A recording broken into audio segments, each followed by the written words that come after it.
In the shadow of Oxford's ancient spires, a brilliant scientist, Dr. Henry Caldwell, is found strangled in his locked laboratory, a blue silk scarf tight around his neck. Miss Jane Marple, the sharp-eyed spinster from St. Mary Mead, steps into a web of envy, ambition, and greed. Was it his devoted assistant hiding a secret? His ambitious colleague craving glory? The wealthy sponsor pulling strings? Or the bitter rival, Professor Victor Klein, whose envy burns deep? With a missing notebook holding a world-changing formula, Miss Marple unravels lies and hidden motives, proving that even in science, the human heart is the deadliest puzzle. Will she catch the killer before the truth is lost forever? Chapter 1. The Silent Laboratory. Miss Jane Marple sat in her neat parlour in St. Mary Mead, her knitting needles moving with the quiet rhythm of habit, producing a soft click-clack that mingled with the ticking of the mantel clock. The autumn light filtered through lace curtains, casting delicate patterns on the worn but polished furniture. On the table beside her, a cup of tea steamed gently, its fragrance a comforting constant. A letter, its envelope bearing the sharp, precise handwriting of her nephew, Inspector Raymond West, lay open, its contents stirring her curiosity. Raymond, stationed in Oxford, had written of a troubling case. Dr. Henry Caldwell, a chemist of some renown, had been found dead in his laboratory at St. Augustine's College, strangled with a silk scarf. The police, he confessed, were at a loss, and knowing his aunt's singular gift for discerning the hidden currents of human behaviour, he urged her to visit. "Your eye for detail, Aunt Jane," he wrote, "cuts through the fog where we stumble."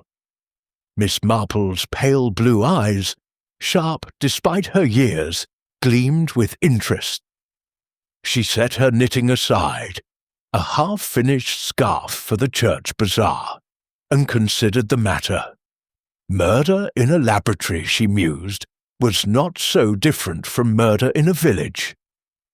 People, after all, carried their jealousies and secrets wherever they went, whether to a vicarage tea or a scholar's sanctum.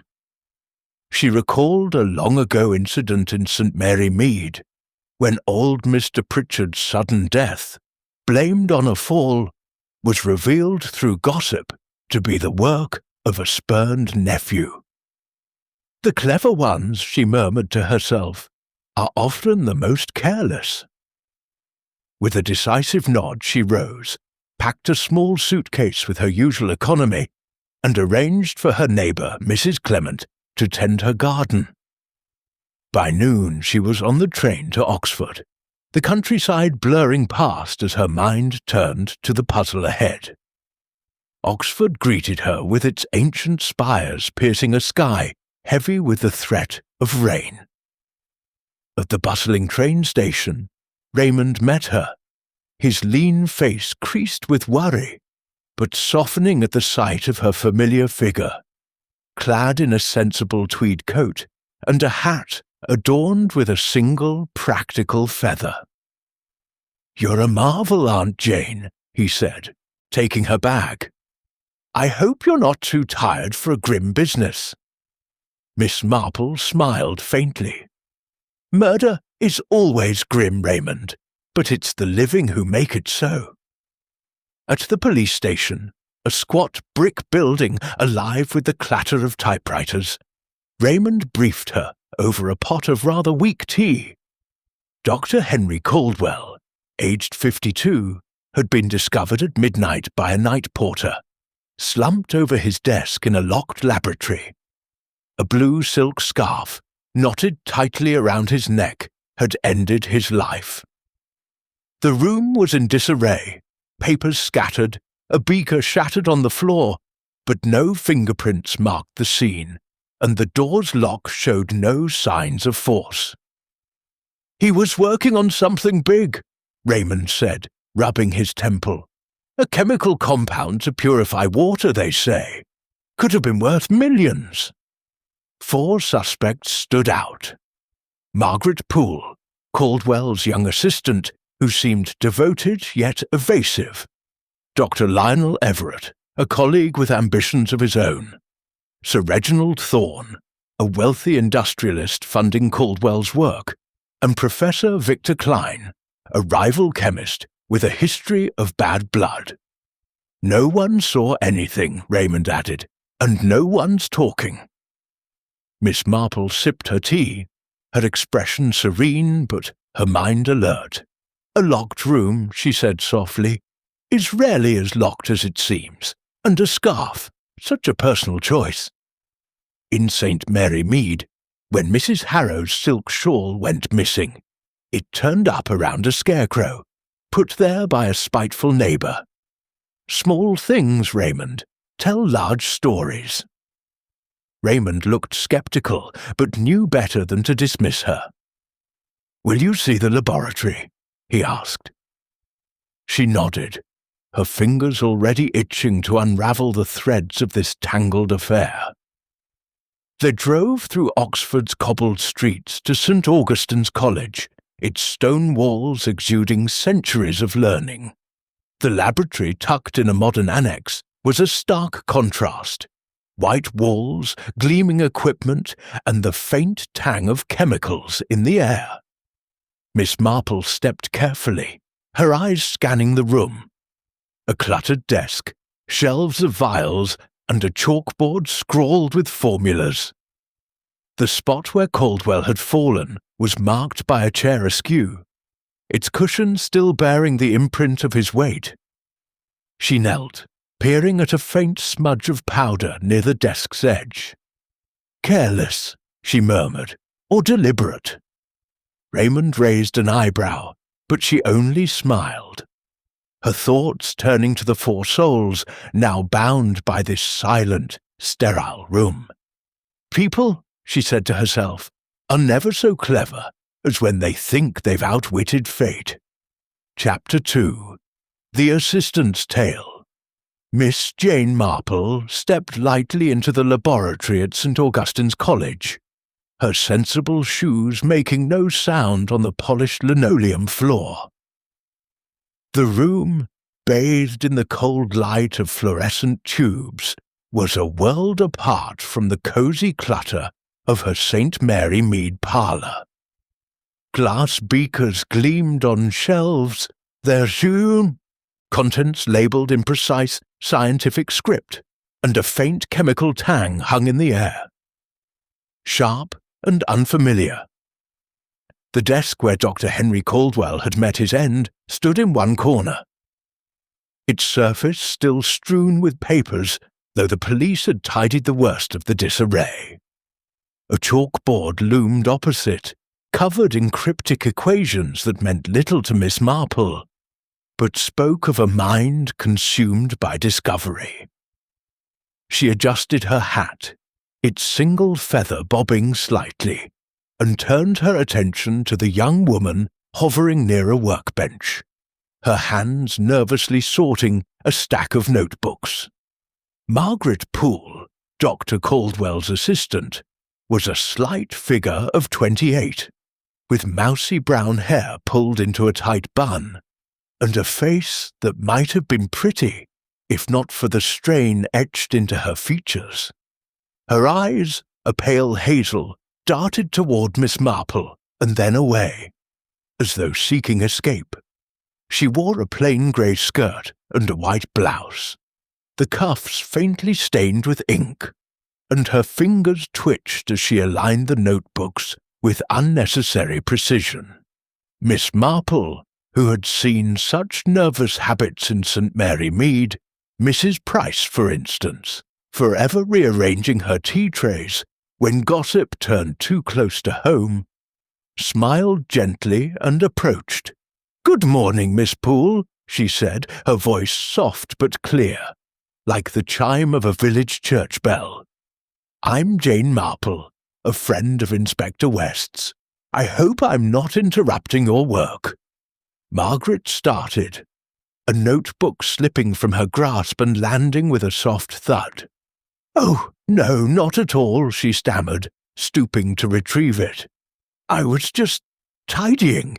The police, they've been through everything, and it's all such a mess." Her voice trembled, and she clutched the notebook to her chest, as though it might shield her from scrutiny. Miss Marple nodded sympathetically, settling into a chair near the desk, her hands folded neatly in her lap. "A terrible thing, Dr. Caldwell's death," she said. "You must have been very fond of him, working so closely together." Margaret's cheeks flushed, and she busied herself with the notebooks again, her movements jerky. "He was a brilliant man," she said, "demanding, of course, but kind in his way. He trusted me with his work, more than most, I think." Her words carried a note of pride, but her eyes remained fixed on the table, avoiding Miss Marple's steady gaze. "Trust is a rare thing," Miss Marple remarked, her tone conversational. "In my village, when old Mr. Harrow trusted his gardener with the prize roses, it caused quite a stir. People don't always value loyalty as they should." She paused, watching Margaret's fingers falter. "You were here that evening, I understand, before the tragedy." Margaret nodded, her lips pressing into a thin line. "Yes, until about 6 o'clock. Dr. Caldwell was working late, as usual. He was so close to finishing his project, a compound to purify water. Something that could change lives. He said it was nearly ready for testing." Her voice softened, almost reverent, but then her shoulders stiffened. "I left him here, alone. I went to my flat, had supper, and, well, that was it." "Alone?" Miss Marple tilted her head, her eyes bright with curiosity. "No one else came by? No visitors? No colleagues?" Margaret shook her head. A little too quickly. "No, no one. The lab was quiet. Dr. Caldwell liked it that way when he was working. He'd lock the door sometimes to keep out distractions." Her fingers tightened on the notebook, and Miss Marple noted a faint tremor in them, like the flutter of a bird's wing. "A locked door," Miss Marple mused, as though to herself. "And yet someone entered, or perhaps was already here." She let the words hang in the air, watching Margaret's reaction. The young woman's face paled, and she turned to adjust a beaker on the shelf, though it was already perfectly aligned. "I don't know anything about that," Margaret said, her voice barely above a whisper. "I wish I did. I'd give anything to know who did this." Miss Marple smiled, a gentle, disarming smile that had coaxed confidences from many a reluctant soul. In St. Mary Mead. "Of course, my dear. It's only natural to feel helpless in such times. But small things we scarcely notice, can tell us so much. Like the way Mrs. Baxter, back home, always knew when her maid was hiding a broken dish by the way she avoided the kitchen." She paused, her eyes kind but piercing. "Is there anything you noticed that evening? Anything out of place?" Margaret hesitated, her gaze flickering to the chalkboard, then back to the workbench. "Nothing really," she said. "It was just an ordinary evening. Dr. Caldwell was excited, maybe more than usual. He kept checking his notebook, scribbling things. He said something about a meeting, but he didn't say with who." Her voice faltered, and she bit her lip, as though regretting the words. "A meeting?" Miss Marple's tone was light, but her mind was already turning. How interesting. And this notebook, was it the one with his formula? The police mentioned it's missing. Margaret's eyes widened, and she nodded. Yes, his research notebook. He never let it out of his sight. It had everything: his notes, his calculations, the formula. If someone took it. She trailed off, her hands twisting together. It's why I think it must have been someone who knew his work, someone who understood what it was worth. Miss Marple leaned forward slightly, her expression one of quiet concern. And who might that be, Miss Poole? You worked closely with him. Did he ever speak of rivals? Or perhaps someone who envied his success? Margaret's face tightened, and for a moment Miss Marple thought she might say more. But then the young woman shook her head, her voice firm. No one specific. Dr. Caldwell didn't talk about things like that. He was focused on the work, not personal grudges. She turned away, busying herself with a stack of papers, her movements brisk and final. Miss Marple rose, smoothing her skirt. You've been very helpful, my dear, she said. It's a comfort to know Dr. Caldwell had such a loyal assistant. I shan't take more of your time. She moved toward the door, then paused as though struck by a sudden thought. Oh, one small thing. Did Dr. Caldwell ever mention a silk scarf? A blue one, perhaps? Margaret froze, her hand hovering over a beaker. A scarf, she said, her voice oddly high. No, I don't think so. He wasn't the sort for fancy things. She turned back to her work, her shoulders hunched, and Miss Marple noted the faintest quiver in her jaw. Outside, the Oxford air was crisp, the spires casting long shadows across the college quad. Miss Marple walked slowly, her mind sifting through the conversation like a gardener turning soil. Margaret Poole was devoted to Caldwell, that much was clear, but devotion could mask many things: fear, guilt, or even love. Her reluctance to speak of the meeting, her quick denial about the scarf, and the nervous energy in her hands all pointed to something hidden. She's like young Ellen, Miss Marple thought, recalling a maid in St. Mary Mead who had concealed her sweetheart's theft out of misplaced loyalty. Loyalty is a fine thing, but it can blind one to truth.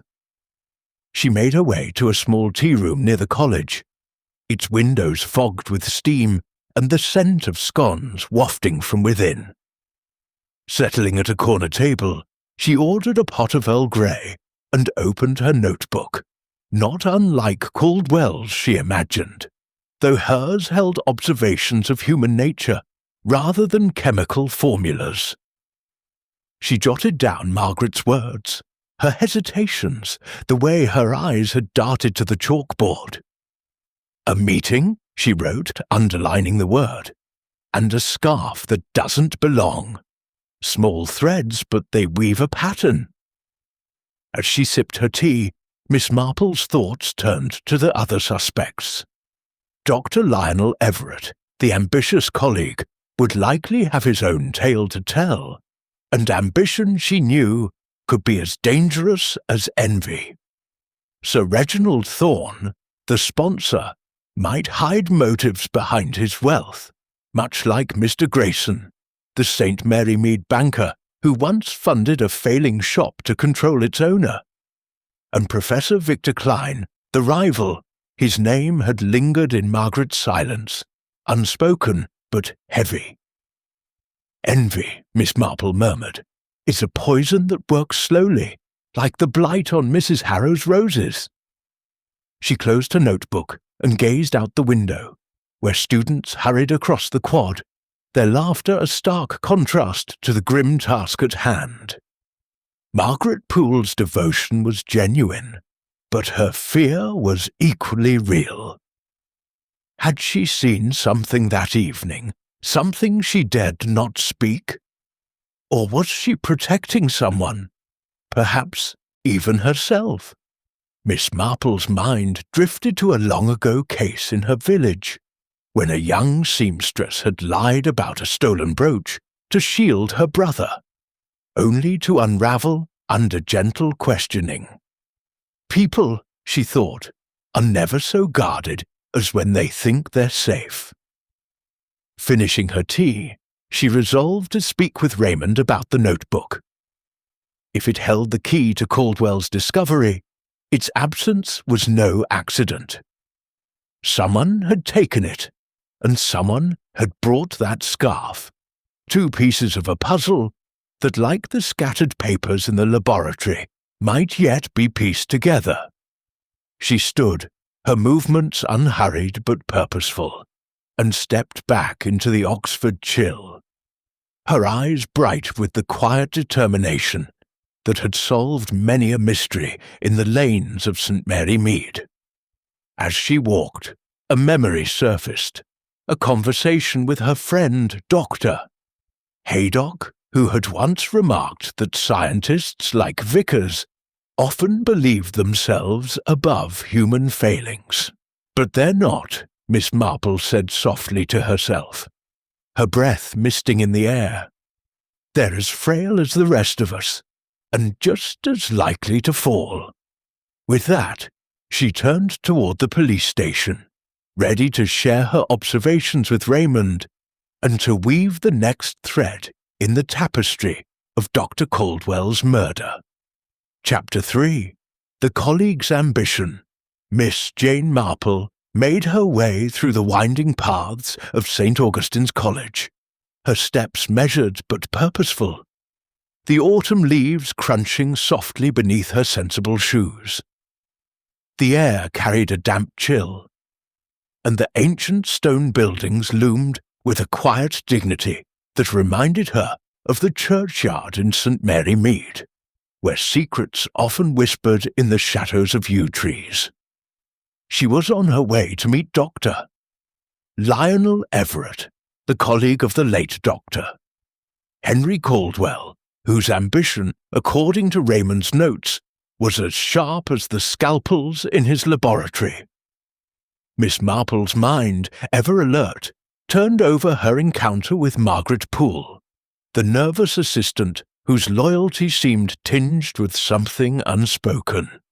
Now she sought another piece of the puzzle, for ambition, she knew, could drive a man to dangerous lengths, much like Mr. Harrow's nephew in her village, who had sabotaged a rival's orchard for a chance at inheritance. The college library, where Dr. Everett had agreed to meet her, was a grand oak-panelled room, its shelves heavy with leather-bound tomes and the scent of old paper. Light streamed through tall windows, illuminating dust motes that danced like tiny secrets. Dr. Everett stood near a table, his tall frame slightly stooped, his spectacles glinting as he leafed through a journal. He was 45, with thinning hair and a face that might have been handsome if not for the tight lines around his mouth, which spoke of frustration held in check. His suit, though well-tailored, was slightly worn at the cuffs, a detail Miss Marple noted with interest. A man who cares for appearances, she thought, but perhaps not as successful as he wishes to seem. "Good afternoon, Doctor Everett," she said, her voice gentle but clear, cutting through the library's hush. "I'm Jane Marple, a friend of Inspector West's. Thank you for sparing a moment." Everett looked up, his expression a blend of curiosity and faint impatience. "Miss Marple," he said, closing the journal with a snap. "The inspector mentioned you. I'm not sure what an old lady, forgive me, a friend of his, can do in a case like this, but I'm happy to help."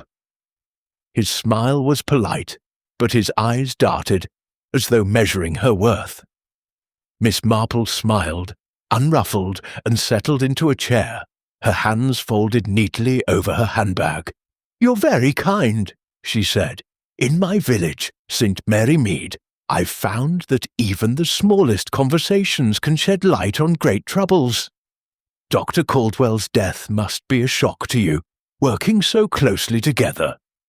Everett's jaw tightened, and he sat opposite her, his fingers tapping the table. "A shock, yes," he said. "Henry was a brilliant chemist, but not an easy man to work with. Secretive, you know. Kept his research close, as if I might steal it." His laugh was short, almost bitter, and Miss Marple noted the edge in it, like the sharpness of a St. Mary Mead parishioner who resented another's success at the flower show. "Secretive," she repeated, her tone thoughtful. "That must have been trying, especially for a man of your own accomplishments. I understand you're hoping for a professorship." Everett's eyes narrowed, but he nodded.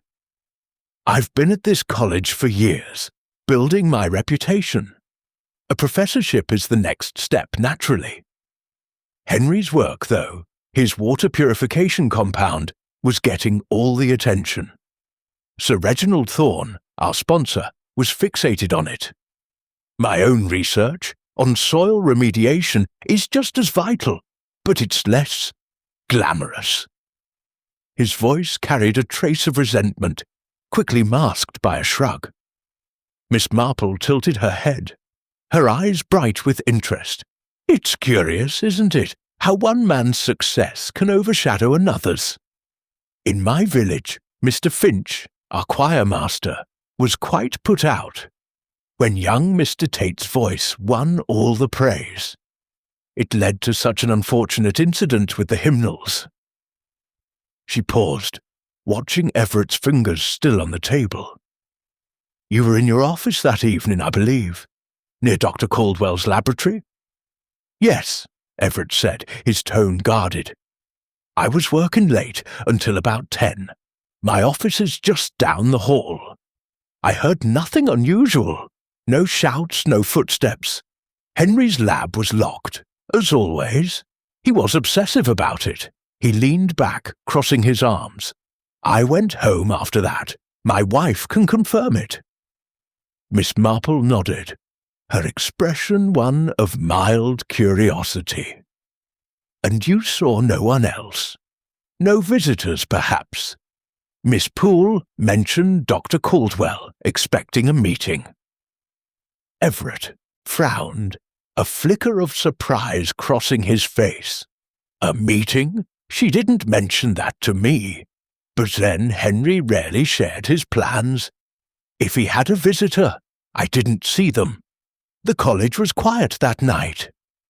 His words were smooth, but Miss Marple caught the slight hesitation, the way his eyes flicked to the window, as though seeking an escape. "Quiet," she mused, "and yet someone entered that locked room. A scarf was found, you know. A blue silk one, quite out of place in a laboratory. Did Dr. Caldwell ever mention such a thing?" Everett's brow furrowed, and he shook his head. "A scarf? No, Henry wasn't the type for fripperies. He lived for his work. Beakers, formulas, that wretched notebook of his. If there was a scarf, it wasn't his." His tone was dismissive, but Miss Marple noted the way his fingers resumed their tapping, a rhythm of unease. She leaned forward slightly, her voice soft but probing. "That notebook, it contained his formula, I understand. A valuable thing for someone who knew its worth. You must have some idea of its contents, working so closely with him." Everett's face hardened, and he met her gaze with a hint of defiance. "I knew the broad strokes, water purification, a new catalytic process, but Henry guarded the details like a miser. He didn't trust anyone, not even Margaret, though she'd never admit it. If that notebook's gone, someone took it for the formula. It's the only thing that makes sense." He paused, then added, almost as an afterthought, "Victor Klein, his rival, was always sniffing around." he'd kill for a breakthrough like that. The words were casual, but Miss Marple caught the glint of calculation in his eyes, like a St. Mary Mead shopkeeper spreading gossip to deflect suspicion. "Klein," she repeated, her tone neutral. "Yes, I've heard of him. A rival can be a dangerous thing, but then so can ambition, don't you think? It's like my old friend Mr. Grayson, who pushed so hard for the village council that he quite forgot his manners." She smiled, but her eyes were keen, watching Everett's reaction. He shifted in his seat, his smile thin. "Ambition's what drives us, Miss Marple.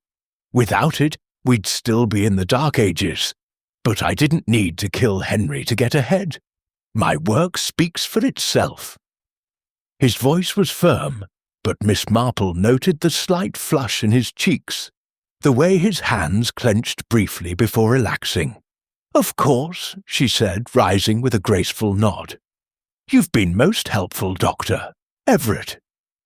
"It's a comfort to know, Doctor. Caldwell had such a capable colleague. I shan't keep you from your work." She moved toward the door, then paused as though struck by a thought. "Oh, one small thing. Did you ever notice a chemical smell in the lab? Something unusual, perhaps?" Everett blinked, caught off guard. "A smell? It's a laboratory. There's always some odor or another. Solvents, reagents, that sort of thing. I didn't notice anything specific." His tone was brisk, but Miss Marple saw the flicker of unease in his eyes, like a villager caught in a half-truth. She thanked him again and stepped into the quad, the cool air a relief after the library's stuffy warmth. As she walked, her mind sifted through Everett's words, his manner, the subtle tells of a man under pressure. His ambition was palpable, his resentment of Caldwell's success barely veiled. The mention of Klein was too quick, too pointed, reminding her of Mrs. Baxter in St. Mary Mead, who once accused a neighbour of theft to divert attention from her own pilfered jam. Everett's claim of hearing nothing, despite being so near the laboratory, was curious, and his dismissal of the scarf was too pat, as though he'd prepared the answer. Miss Marple paused by a stone bench, her eyes tracing the spires against the grey sky. Everett's ambition was a thread in the tapestry of this crime. But was it the one that led to murder? His office's proximity to the laboratory meant he could have slipped in unnoticed, and his knowledge of Caldwell's work made the missing notebook a tempting prize. Yet his unease at her question about the chemical smell suggested something more. Perhaps a detail he hadn't expected to be noticed. People, she thought, are never so careful as when they think they're unobserved, but they always leave a trace. She resolved to visit the laboratory again, to examine the scene with Everett's words in mind. The scarf, the notebook, the locked door, all were pieces of a puzzle that, like the scattered hymnals in Mr. Finch's choir loft, would reveal their pattern in time.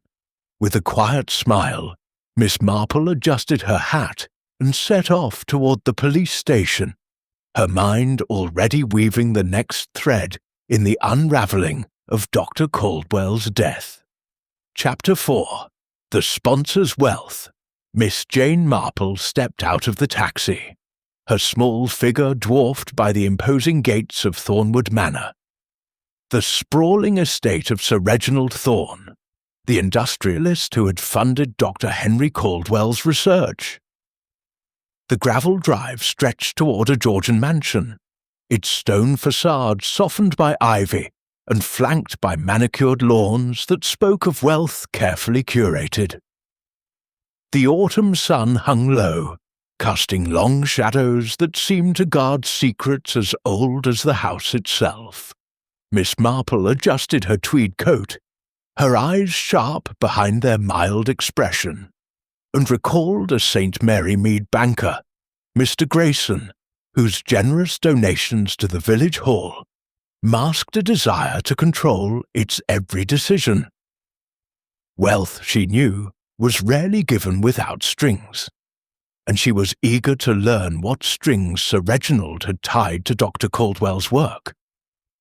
A butler, stiff in black livery, ushered her into a drawing-room where a fire crackled in a marble hearth, its warmth at odds with the cool opulence of the space. Crystal chandeliers gleamed above mahogany furniture, and portraits of stern-faced ancestors gazed down, their eyes following her as she settled into a plush armchair. Sir Reginald entered, a portly man in his 60s with a ruddy complexion and a tailored suit that strained slightly at the waist. His smile was broad, almost too hearty, and his handshake firm, but Miss Marple noted the calculating glint in his eyes, like a St. Mary Mead shopkeeper tallying a ledger. "Miss Marple, a pleasure," he said, his voice booming as he took a seat opposite her. "Inspector West said you're helping with poor Henry's case. A dreadful business. Tea?" He gestured to a silver tray, where a maid was already pouring from a delicate porcelain pot. "Thank you, Sir Reginald," Miss Marple said, her voice soft but clear, like a bell ringing through fog. "You're very kind to see me. Dr. Caldwell's death must be a great loss, especially as you supported his work so generously." Sir Reginald nodded, his jovial mask slipping for a moment into something sombre. A tragedy, truly. Henry was a genius. His water purification compound could have changed the world. I backed him because I believed in his vision. Not for profit, mind you. My company, Thorn Industries, has enough of that. He chuckled, but Miss Marple caught the practiced ease of his words, as though rehearsed for an audience. She sipped her tea, its warmth steadying her thoughts. "A noble cause," she said. "In my village, St. Mary Mead, we once had a benefactor who funded a new schoolroom, though some whispered he hoped to name it after himself. It's rare for money to flow without expectation." Her tone was gentle, but her eyes were keen, watching for a reaction. Sir Reginald's smile tightened, just a fraction. "I expected results, of course," he said, leaning back. "Henry's work promised clean water for millions. Good for humanity, good for my reputation. But I wasn't in it for the patents, if that's what you're thinking. My gala in London that night kept me busy, hundreds of guests all vouched for. I couldn't have been at the college." His voice was firm, but Miss Marple noted the way he smoothed his tie, a gesture as telling as Mrs. Elwood's fidgeting with her pearls when questioned about a missing church fund. "Of course," she said, her expression serene, "your gala sounds splendid. And yet Dr. Caldwell's death must complicate your plans. His notebook, I hear, is missing. Such a valuable thing with that formula inside." Sir Reginald's eyes flickered, and he reached for a biscuit, crumbling it absently. "The notebook, yes, a blow that. Henry was obsessive about it, carried it everywhere, like a talisman. If it's gone, someone wanted his work. Probably that Klein fellow, his rival. Nasty piece of work, always jealous of Henry's success." His tone was casual, but Miss Marple caught the quick glance he shot her, as though gauging her response. "Professor Klein," she said, nodding, thoughtfully. "I've heard his name mentioned. It's curious how envy can twist people, isn't it? Like Mr. Pritchard in my village, who once ruined a neighbour's garden over a prize marrow. But tell me, Sir Reginald, did you ever see Dr. Caldwell's laboratory? Perhaps you noticed something unusual?" He frowned, his fingers pausing on the biscuit crumbs. The lab. I visited now and then to check on progress. All beakers and equations to me. Science isn't my forte. I left that to Henry and his assistant Margaret. Devoted girl, though a bit jumpy. As for anything unusual— He hesitated, then shook his head. Nothing comes to mind. Just the usual clutter of a scientist's lair. Miss Marple tilted her head, her eyes bright with interest. And the scarf, the blue silk one found around Dr. Caldwell's neck. It seems such an odd thing for a laboratory. Sir Reginald's hand stilled, and for a moment his face was unreadable. "A scarf?" he said, his voice carefully neutral. "No, I never saw Henry with anything like that. He was a practical man, tweed and lab coats, not silk. Sounds like something brought in, doesn't it, to do the deed?" He leaned forward, his tone confiding. "If you ask me, Miss Marple, you should look at Klein. He was at the college that night, giving some lecture. Convenient, don't you think?" She smiled, her expression one of polite curiosity. "Very convenient," she said. "And yet the laboratory was locked, wasn't it? Someone had a key or was let in. You funded Dr. Caldwell's work. Did you have access to the lab, perhaps?" Sir Reginald laughed, a hearty sound that echoed in the room. "Me? No. I'm no scientist. I left the keys to Henry and his team. My job was writing checks, not unlocking doors." His laughter faded, and he met her gaze, his eyes sharp. "You're a shrewd one, Miss Marple. But I was in London, as I said. The police checked. Dozens of witnesses." Miss Marple nodded, her hands folded neatly in her lap. "Of course, Sir Reginald. It's only that small details can be so telling.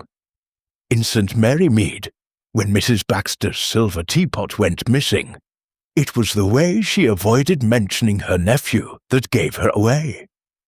People often say more than they mean to." She paused, watching his fingers twitch slightly on the armrest. He cleared his throat, rising to signal the end of the conversation. "Well, I hope you find whoever did this, Miss Marple. Henry deserved better. If you'll excuse me, I've a meeting in town."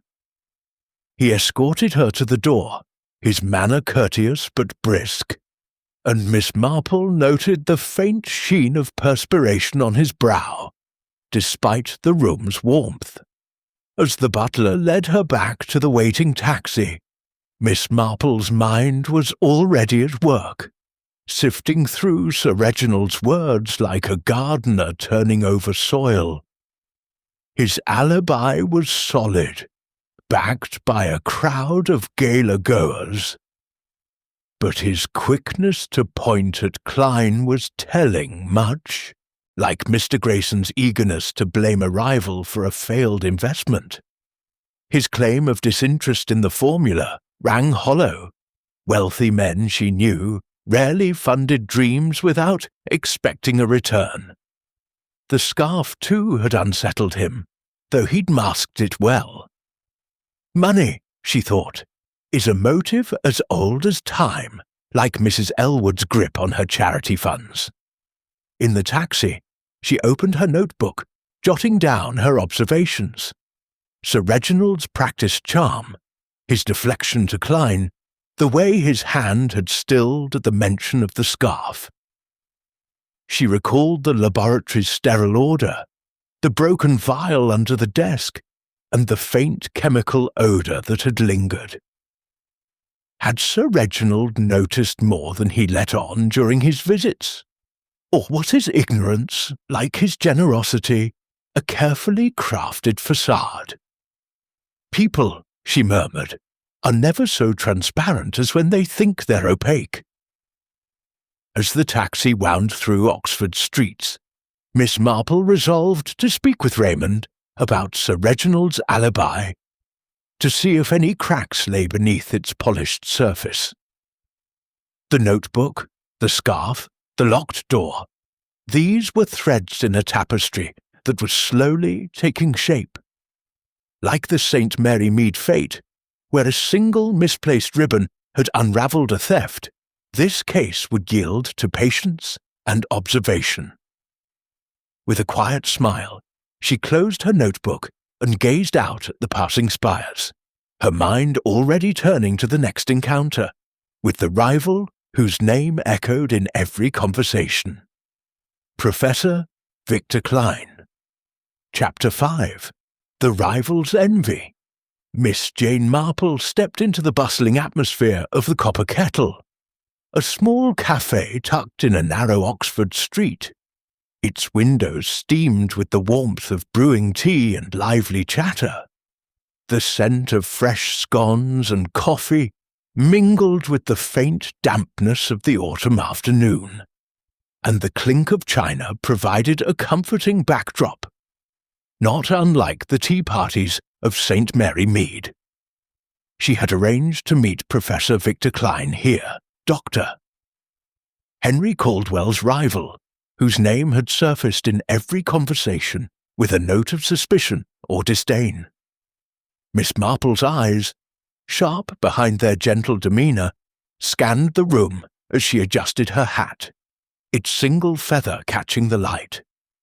Envy, she knew, was a motive as old as the hills, like the time Mr. Pritchard in her village had sabotaged a neighbour's prize marrow out of sheer jealousy. She was eager to see what Professor Klein's bitterness might reveal. Klein sat at a corner table, a wiry man of 50 with a sharp jaw and eyes that glittered with restless energy.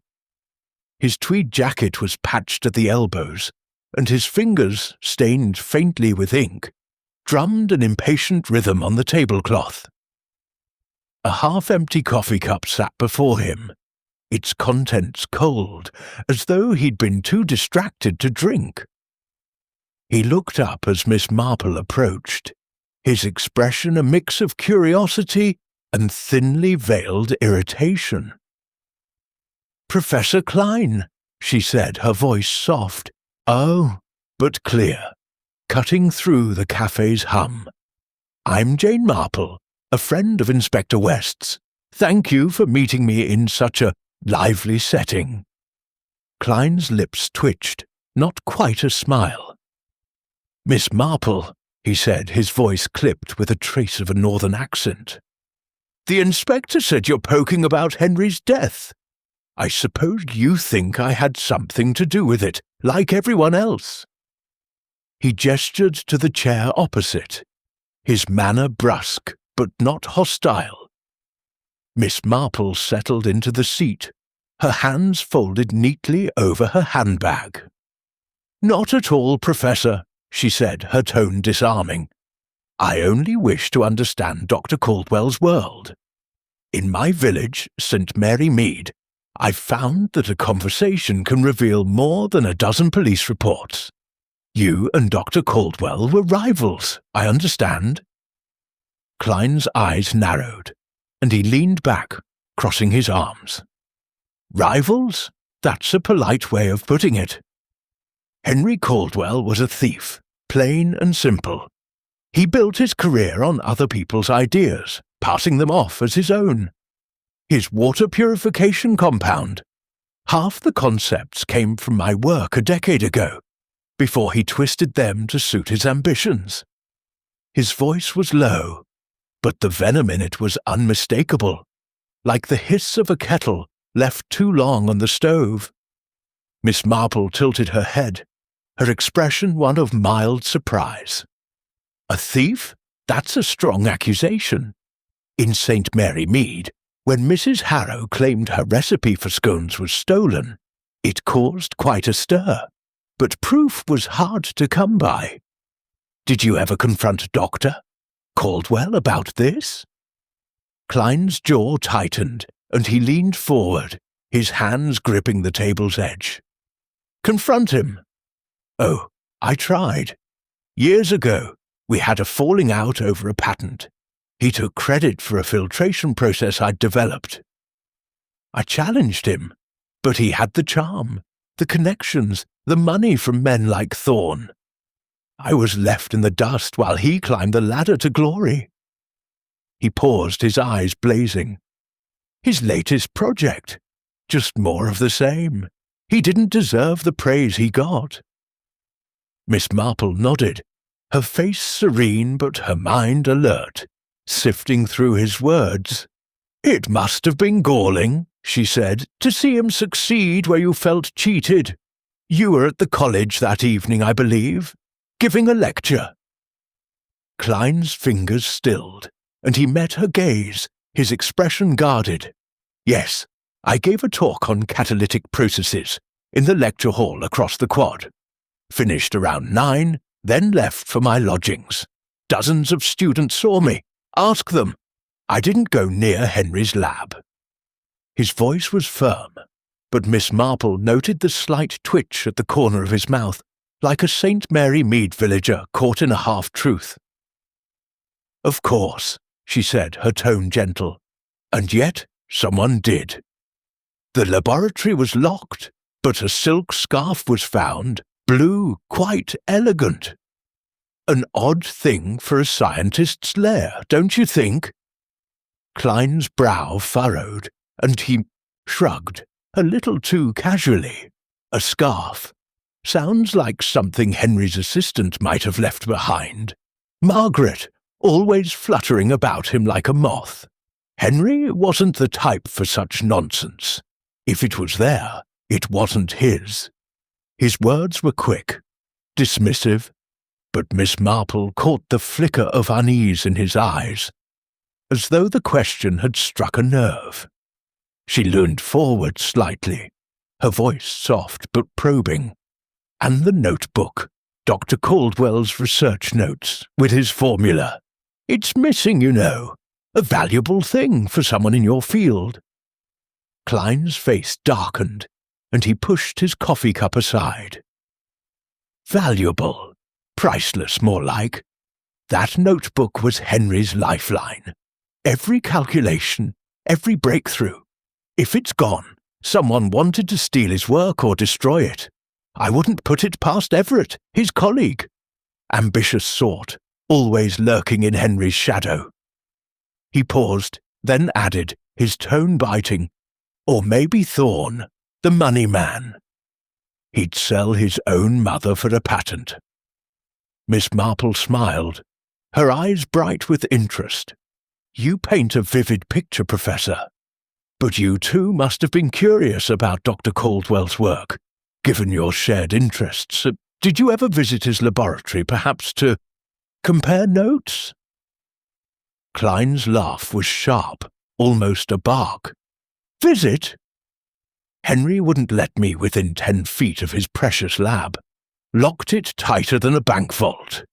He knew I'd see through his so-called genius. No, Miss Marple, I stayed clear. My own work keeps me busy enough."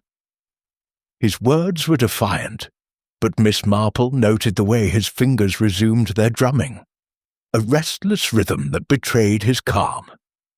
She sipped her tea, which had arrived during their talk, its warmth steadying her thoughts. "It's curious, isn't it, how a locked door can be so deceptive? In St. Mary Mead, where Mr. Tate's shed was locked, everyone assumed it was secure, until we found the key hidden under a stone. Small things, Professor, can open large mysteries." She paused, watching his reaction.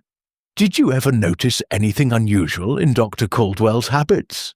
A change, perhaps, in the days before his death?" Klein hesitated, his eyes flickering to the window, where rain had begun to patter against the glass. "He was agitated the last time I saw him. A week before, at a faculty meeting. Kept clutching that notebook, muttering about a breakthrough. Said he was meeting someone important, but wouldn't say who. Typical Henry, always playing the mysterious genius." He shrugged, but Miss Marple caught the edge in his voice, like a St. Mary Mead gardener resentful of a rival's roses. "A meeting," she mused, her tone thoughtful. "Miss Poole mentioned something similar. It's odd, don't you think, that he was so secretive, even with those closest to him?" Klein's lips pressed into a thin line. Henry thrived on secrets. It's how he kept the upper hand. If you want to know who he was meeting, ask Margaret. She was always hovering, mooning over him like a schoolgirl.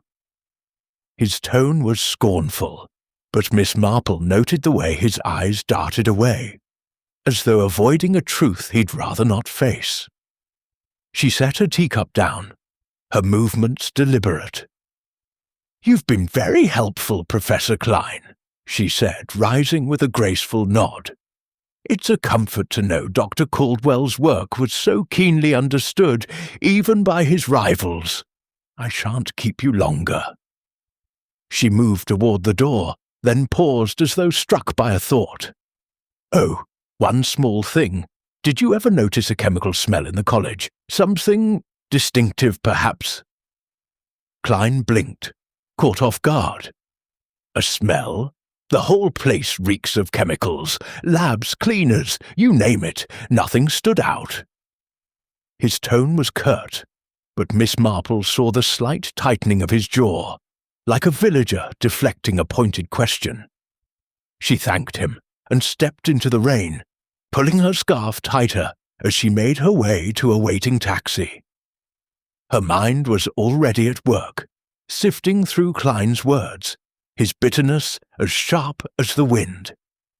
His envy of Caldwell was palpable, his accusations of theft too fervent to be mere rhetoric.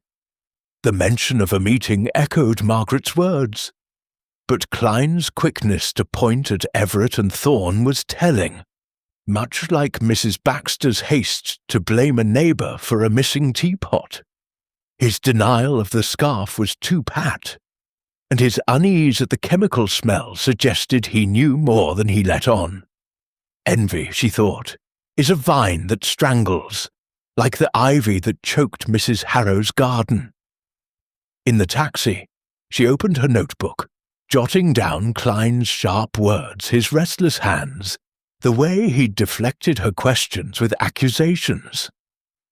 The laboratory, with its locked door and missing notebook, loomed large in her mind, as did the scarf, a silent witness to a calculated act. Klein's presence at the college that night, his knowledge of Caldwell's work, and his unguarded resentment made him a figure to watch. "People," she murmured, "are never so revealing as when they think they're clever." As the taxi wound through Oxford's rain-slicked streets, Miss Marple resolved to revisit the laboratory, to seek the chemical trace that had unsettled both Everett and Klein. The threads of this case, envy, ambition, wealth, were weaving together, and she felt the pattern growing clearer, like a St. Mary Mead quilt pieced from scraps. With a quiet smile, she closed her notebook, her thoughts turning to the laboratory where the truth, like a hidden key, waited to be found. Chapter 6. The Scene of the Crime. Miss Jane Marple stood at the threshold of Dr. Henry Caldwell's laboratory at St. Augustine's College, her small figure framed by the heavy oak door, now unlocked, but bearing the weight of recent tragedy. The late afternoon light filtered through high windows, casting a sterile glow over the room's white walls and gleaming equipment. The air held a faint acrid bite, not unlike the chemical tang she'd noticed on her first visit, but sharper now, as though the room itself were holding its breath. Her nephew, Inspector Raymond West, stood beside her, his notebook open, his face creased with the frustration of a case that refused to yield its secrets. Miss Marple's eyes, bright and unyielding behind their gentle facade, swept the laboratory, taking in every detail with the precision of a St. Mary Mead gardener inspecting a rosebed for blight. Places, she thought, speak as loudly as people if one knows how to listen. The laboratory was a study in ordered chaos. Beakers and vials lined the shelves, their labels meticulously inked, while a chalkboard bore equations that twisted like vines across its surface. The desk where Caldwell had been found was less cluttered now, the police having catalogued its contents, but a few papers remained, their edges curled as though touched by anxious hands. The chair, slightly askew, still bore the faint imprint of Caldwell's weight, a silent testament to his final moments. Miss Marple stepped forward, her sensible shoes silent on the linoleum, and paused by the desk, her gaze falling on a smudge of white powder near its edge overlooked in the initial sweep. "Careless," she murmured, "or perhaps deliberate." Raymond glanced at her, his brow furrowed. "Aunt Jane, we've been over this room a dozen times. No fingerprints, no forced entry, just that blasted scarf and a missing notebook. What do you expect to find?" Miss Marple smiled, her expression serene, but her mind sharp as a needle. "My dear Raymond, in St. Mary Mead, when Mrs. Price's silver spoon went missing, it was the dust under her table that told the tale. A footprint, you see, where none should have been. Small things overlooked often point the way." She knelt, her movements surprisingly agile for her years, and peered beneath the desk. There, half hidden in the shadow, lay a shard of glass, its edge glinting faintly. "A broken vial," she said, pointing but not touching. "And that smell, chemical, but not quite like the rest. Have your men tested it?" Raymond crouched beside her, his eyes narrowing. "We found a broken beaker, but it's smaller, like a sample vial. I'll have it analyzed. As for the smell, it's a lab. Everything smells like chemicals." He stood, jotting a note. "But I'll get the team to check for anything unusual. What are you thinking, Aunt Jane?" She rose, dusting her hands lightly. "I'm thinking, Raymond, that a locked room is only as secure as the intention behind it. In my village, when Mr. Tate's shed was robbed, the lock was intact, but a key had been copied by a jealous rival. This door," she gestured to the laboratory entrance, "showed no signs of tampering, so either the killer had a key or Dr. Caldwell let them in. Either way, it was someone he knew." Raymond nodded, his expression skeptical but attentive. "We've checked the key records. Only Caldwell, Margaret Poole, and the head porter had access. Everett's office is nearby, but he claims he never had a key. Klein was in the building, but he says he stayed clear. And Sir Reginald, he's not the type to bother with locks." Miss Marple's eyes twinkled. "Not the type, perhaps, but types can be deceiving. Like Mrs. Elwood, who swore she never touched the church funds, yet her ledger told a different story." She moved to the chalkboard, her gaze tracing the equations. "These formulas, Dr. Caldwell's work, I presume? His water purification compound?" Raymond followed her, his voice low. "Yes, or part of it. Margaret says the real breakthrough was in his notebook, which is still missing. Whoever took it knew its value. Years of research, a formula worth millions. We've searched the suspects' homes, but nothing's turned up." Miss Marple tilted her head, her fingers brushing the edge of a shelf where a row of vials stood like soldiers.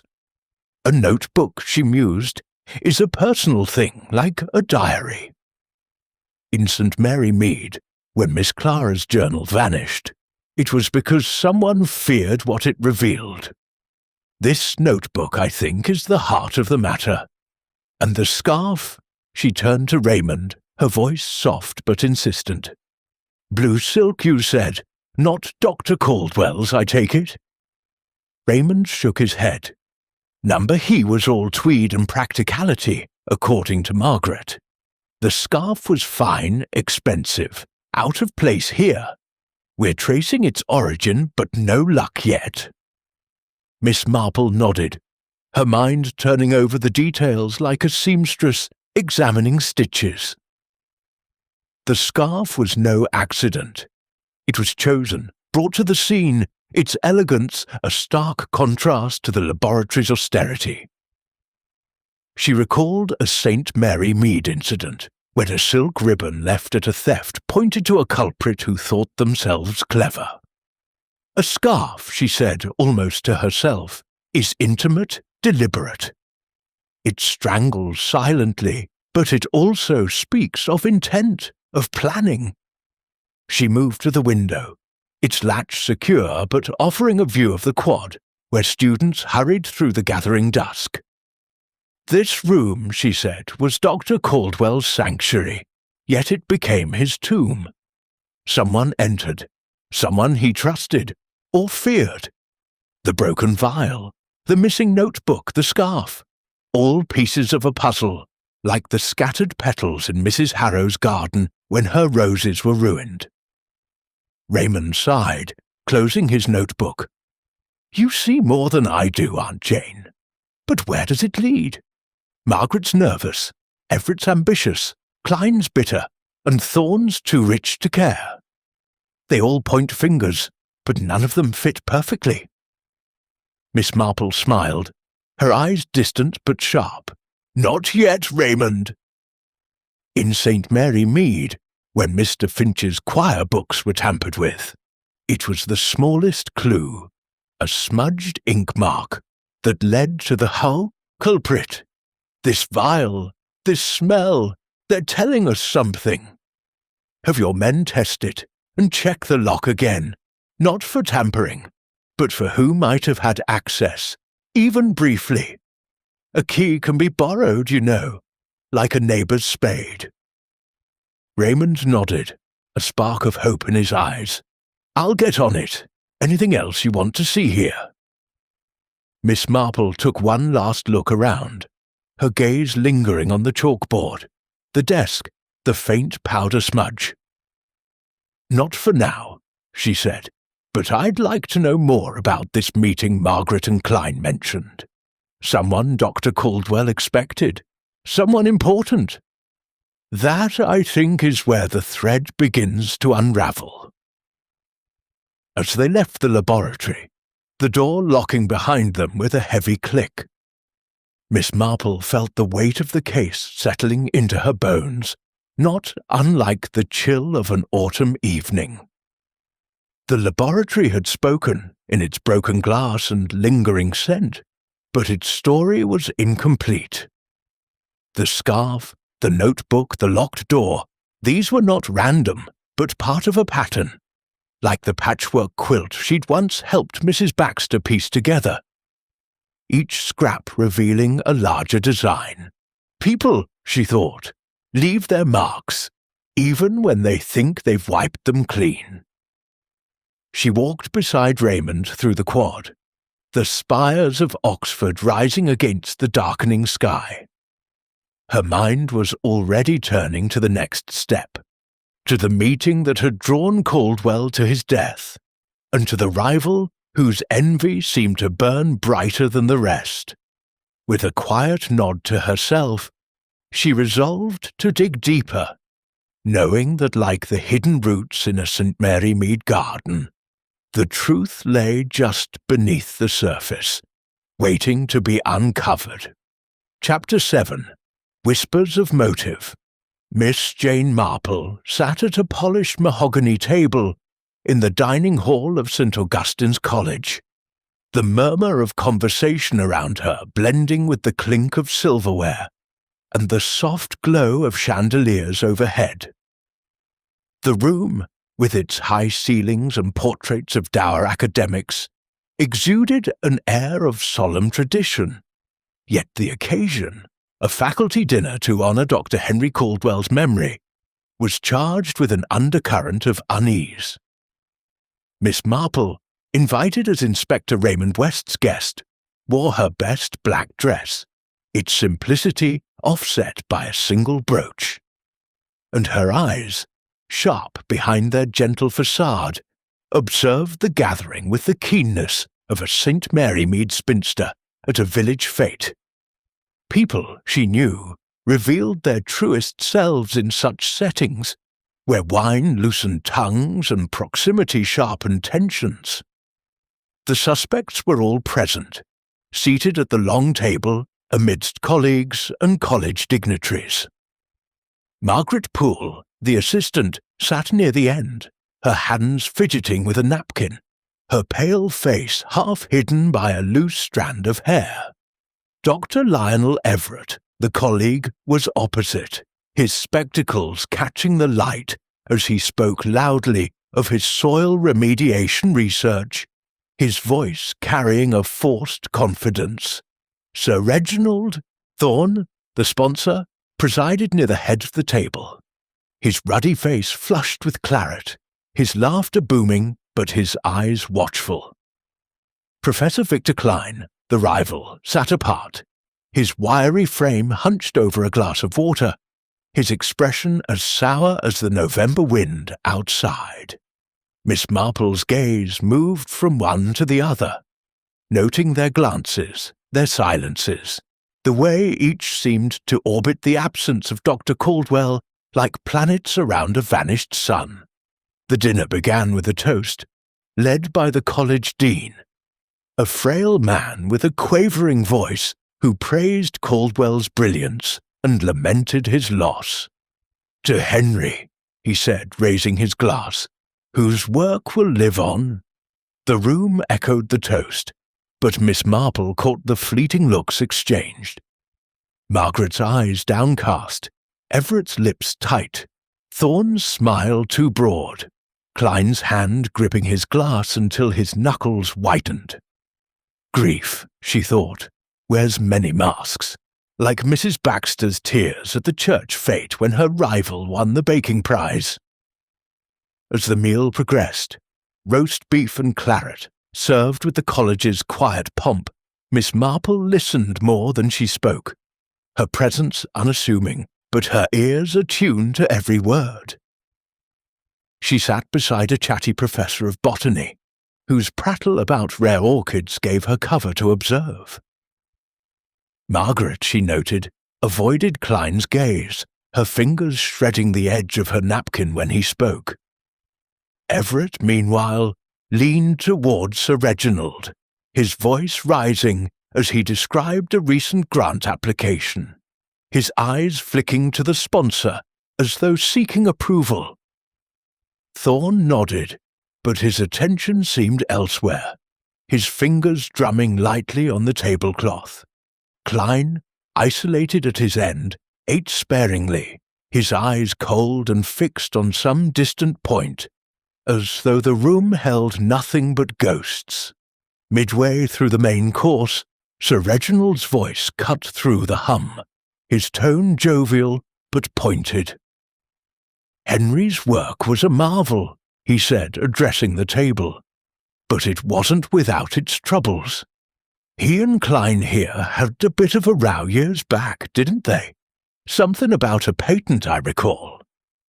He chuckled, but the room stilled, and Miss Marple felt the air tighten, like the moment before a storm in St. Mary Mead. Klein's head snapped up, his eyes blazing. "A row?" he said, his voice low but sharp. "Caldwell stole my ideas and called them his own. That patent was mine, and he knew it. But money talks, doesn't it, Sir Reginald?" His words were a challenge, and Miss Marple noted the way Thorne's smile faltered, his hand pausing on his glass. Now, Thorne said, his tone conciliatory, but his eyes hard. "No need to dredge up old grudges. Henry's gone, and his work's what matters. Though I hear his notebook's still missing. Pity that." He glanced at Margaret, who flinched, her napkin now a crumpled mess in her lap. Miss Marple seized the moment, her voice gentle but clear. "A notebook. Yes," she said, as though musing aloud. "Such a small thing, yet so valuable. In my village, St. Mary Mead, when Miss Clara's diary vanished, it was because someone feared its secrets. Did Dr. Caldwell ever mention who he shared his work with, Miss Poole?" Margaret started, her eyes wide. He didn't share much," she stammered. "He trusted me to organize his notes, but the formula, the real breakthrough, that was in his notebook. He kept it close, always." Her voice trembled, and she looked down, as though the tablecloth held answers. Everett cleared his throat, his tone brisk. "Henry was paranoid, if you ask me.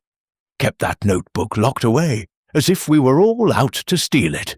My own work's open for scrutiny. Science thrives on collaboration, not secrecy." His words were pointed, and Miss Marple caught the glance he shot at Klein, who snorted softly but said nothing. The conversation shifted, steered by the Dean to safer topics, but Miss Marple's mind was at work, weaving the threads of what she'd seen and heard. Margaret's nervousness was more pronounced here, her avoidance of Klein suggesting a fear that went beyond professional rivalry. Everett's loud defence of his own work was a performance, like Mr. Finch's bluster at the St. Mary Mead choir, when his rival's voice outshone his. Thorne's mention of the potent dispute was no accident, a calculated prod to stir the pot, and Klein's reaction, raw, unguarded, revealed an envy that burned deep. Motive, she thought, is like a weed in a garden. It grows where you least expect it. After dinner, as guests mingled over coffee, Miss Marple approached Margaret, who stood alone by a window, her face pale in the candlelight. "You seem troubled, my dear," Miss Marple said softly. "It's hard, losing someone you admired. Did Dr. Caldwell ever speak of that meeting he expected? The one Professor Klein mentioned?" Margaret's eyes darted to the side and she clutched her shawl. He said it was important, but he didn't tell me who. I thought it might be Sir Reginald, or maybe someone from a journal. He was excited, but nervous too." Her voice was barely a whisper, and Miss Marple noted the way her hands trembled, like a St. Mary Mead maid caught hiding a secret. "Thank you, my dear," Miss Marple said, patting her arm. "You've been very brave." She moved away, her mind turning to Klein's bitter words, Everett's ambition, Thorne's calculated charm. The dinner had been a stage, each suspect playing their part, but the whispers of motive, of envy, ambition, and control were growing louder. Later, in the quiet of her guest room, Miss Marple sat by a small fire, her notebook open on her lap. She jotted down the evening's observations, Margaret's fear, Everett's posturing, Thorne's deflection, Klein's rage. The patent dispute was a new thread, tying Klein to Caldwell in a way that went beyond rivalry. The Shiro notebook, the scarf, the mysterious meeting, these were pieces of a puzzle that, like Mrs. Price's gossip about a stolen recipe, pointed to a deeper truth. "In St. Mary Mead," she murmured, "the smallest whisper can unravel a lie. Here, too, the truth is speaking, if I can hear it." She closed her notebook, her thoughts turning to the laboratory, where the broken vial and chemical scent waited to tell their story. With a quiet resolve, she decided to press Raymond for the results of the vial's analysis and to dig deeper into the patent dispute. The motives were circling, like hawks above a field, and Miss Marple knew that with patience she would find the one that struck. Chapter 8. The Missing Notebook. Miss Jane Marple sat in the modest sitting room of her Oxford lodgings, a cup of tea cooling on the table beside her. The morning light filtering through chintz curtains in a pattern not unlike those in her St. Mary Mead cottage. Her notebook lay open, its pages filled with neat, precise observations from the faculty dinner, where motives had flickered like shadows in the candlelight. The suspects, Margaret Poole, Dr. Lionel Everett, Sir Reginald Thorne, and Professor Victor Klein, had each revealed something, whether in a glance, a word, or a silence, and Miss Marple's mind, sharp as ever, was weaving their threads into a pattern. The missing notebook, Dr. Henry Caldwell's prized record of his water purification formula, was the heart of the matter, and she knew its absence was no accident. In St. Mary Mead, when Miss Clara's diary vanished, it was because someone feared its revelations. Here, too, the notebook held secrets someone was desperate to claim or conceal. She rose, her movements unhurried but purposeful, and made her way to the police station, where Inspector Raymond West was waiting. The station was a hive of activity, constables bustling with reports and telephones ringing with the urgency of city life. Raymond greeted her with a weary smile, his desk cluttered with files on the Caldwell case. "Aunt Jane," he said, pushing a strand of hair from his forehead, "I hope you've got something new, because we're hitting walls. We've searched the suspects' homes, Margaret's flat, Everett's house, Thorne's estate, Klein's lodgings. No sign of that notebook." Miss Marple settled into a chair, her hands folded neatly over her handbag. "My dear Raymond," she said, her voice soft but clear, "in St. Mary Mead, when Mr. Tate's shed was robbed, the stolen tools weren't found in a thief's home, but hidden in a neighbour's barn. People are clever about hiding what matters most. Have you considered Dr. Caldwell's laboratory again? Or perhaps the offices nearby?" Raymond frowned, flipping open a file. "We've combed the lab top to bottom.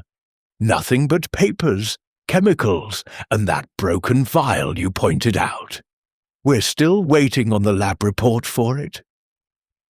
As for offices, Everett's is closest, but he swears he never had a key to Caldwell's lab. Klein's office is across the quad, and Thorne rarely visits the college. Margaret's workspace is just a desk and the lab itself." Miss Marple's eyes twinkled, though her expression remained serene. A desk in the lab, she mused, but not her own space. And yet, Raymond, a notebook is personal, like a letter one doesn't leave lying about. In my village, when Mrs. Baxter's recipe book went missing, we found it in the church vestry, where she thought no one would look. I wonder, might Professor Klein's office hold something? A rival, you see, often keeps trophies, like Mr. Pritchard keeping his rival's prized marrow in his shed. Raymond raised an eyebrow, but the spark of her logic caught his attention. Klein's office. He's been vocal about Caldwell stealing his ideas. Maybe he'd want proof. It's a long shot, but I'll get a warrant. Anything else you're thinking?" Miss Marple tilted her head, her mind turning over the threads of the case. "The scarf, Raymond. That blue silk scarf. It's not just a weapon. It's a message. Someone brought it, chose it. Have you traced its origin yet?" Raymond shook his head, his frustration evident. "We're trying. It's high-quality silk, imported, but no shop in Oxford has records of selling one like it recently. It's as if it appeared out of nowhere." Miss Marple nodded, her fingers tapping lightly on her handbag. "Nowhere is a place people rarely look, my dear. like the time Mrs. Elwood's stolen pearls were found in her own attic, overlooked by all. Keep searching and check that vial's report. The chemical smell in the lab, it's a small thing, but small things unravel great mysteries. Raymond promised to follow up, and Miss Marple left the station, her thoughts already turning to Klein's office. She hailed a taxi and directed it to St. Augustine's College, where the morning bustle of students gave the quad a lively air. The porter, a grizzled man with a limp, nodded as she passed, and she made her way to the science building, where Klein's office lay in a quieter wing, far from the laboratory's sterile hum. She had no warrant, of course, but a polite request to the college secretary, framed as a need to clarify a detail about Caldwell's work, gained her entry. In St. Mary Mead, she thought, a smile and a question often open more doors than a key. Klein's office was a cramped, cluttered space, its shelves sagging under books and journals, the desk strewn with papers and a half-eaten sandwich. A faint, musty smell hung in the air, overlaid with a sharp tang of ink. Miss Marple, careful not to disturb anything, scanned the room with the precision of a gardener inspecting for weeds. A locked drawer in the desk caught her eye, its brass handle slightly tarnished, as though frequently touched. She made a mental note, knowing Raymond's men would need to investigate, and turned to the shelves where a stack of manuscripts bore titles about catalytic processes, Klein's field, and a mirror to Caldwell's work. As she examined a journal, a faint crackle drew her attention. A single page, tucked inside, its edges singed as though kissed by flame. She slipped on her gloves, a precaution learned from years of village sleuthing, and carefully extracted it. The page was covered in Caldwell's precise handwriting, detailing a chemical process for water purification, with annotations in a different hand. Klein's, she suspected, from the sharp, angular script. "A trophy," she murmured, "or evidence." The singed edges suggested an attempt to destroy it, halted perhaps by fear or interruption. She replaced the page exactly as she'd found it, her mind racing. Klein's bitterness, his accusations of theft, now had a tangible link to Caldwell's work. Had he taken the notebook, or just this page, to prove his claims or claim the discovery? The singed edges hinted at guilt, like the time Mr. Finch in St. Mary Mead burned a rival's sheet music, only to be caught by the ashes in his grate. Miss Marple left the office, locking the door behind her, and met Raymond in the quad, where he arrived with a constable and a warrant.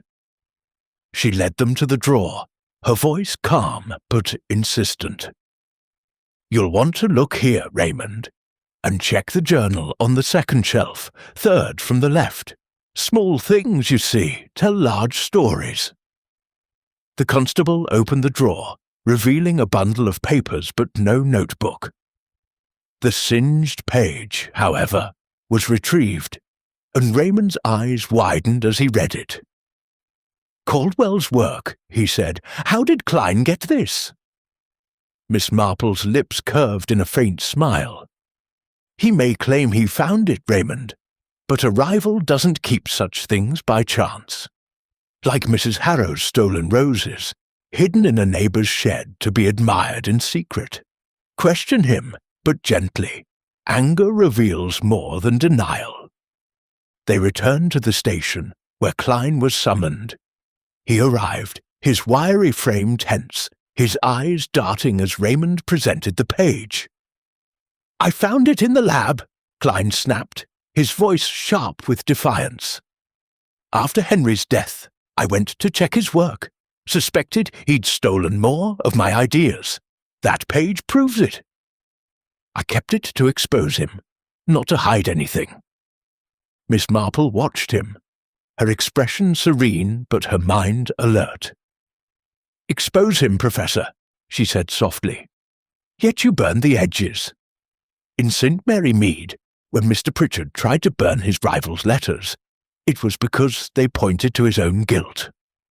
Klein's face flushed, and he leaned forward, his hands clenched. "I didn't kill him.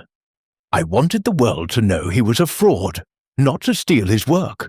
That page, it's mine, in spirit, if not in fact." His voice cracked, and Miss Marple noted the desperation in it, like a St. Mary Mead villager caught in a lie too big to give. Sustain Raymond pressed him, but Klein stuck to his story, and Miss Marple knew further questioning would yield little for now. As they left the station, she turned to Raymond, her voice low. "He's hiding something, my dear, but not the whole truth. The notebook is still out there, and that page is only a piece. Check the lab again, and look into Klein's movements after his lecture. Envy, you see, is a fire that burns carelessly." In her lodgings that evening, Miss Marple sat by the fire, her notebook open, her pen tracing the day's findings. Klein's singed page, his fierce denial, the locked drawer. The notebook's absence was a wound in the case, but the page was a clue, like a torn letter found in Mrs. Elwood's attic. The scarf, the vial, the chemical smell, these, too, were threads. And Miss Marple felt the pattern tightening, like a St. Mary Mead quilt nearing completion.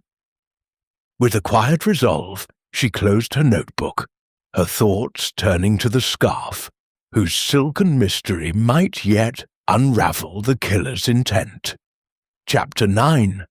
The Scarf's Secret.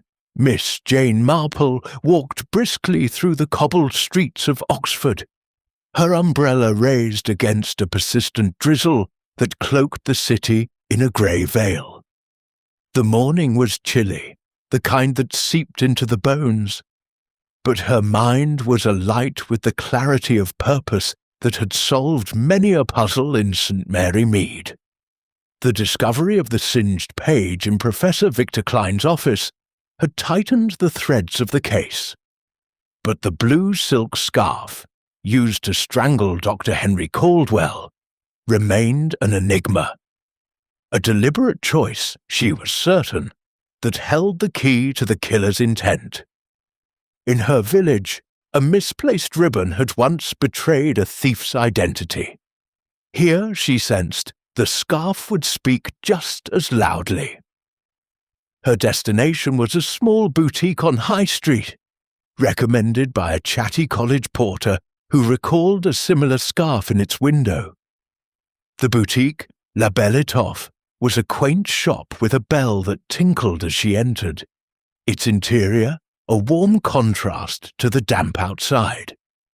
Racks of silk scarves and delicate shawls lined the walls, their colours vibrant under soft lighting, and the air carried the faint scent of lavender.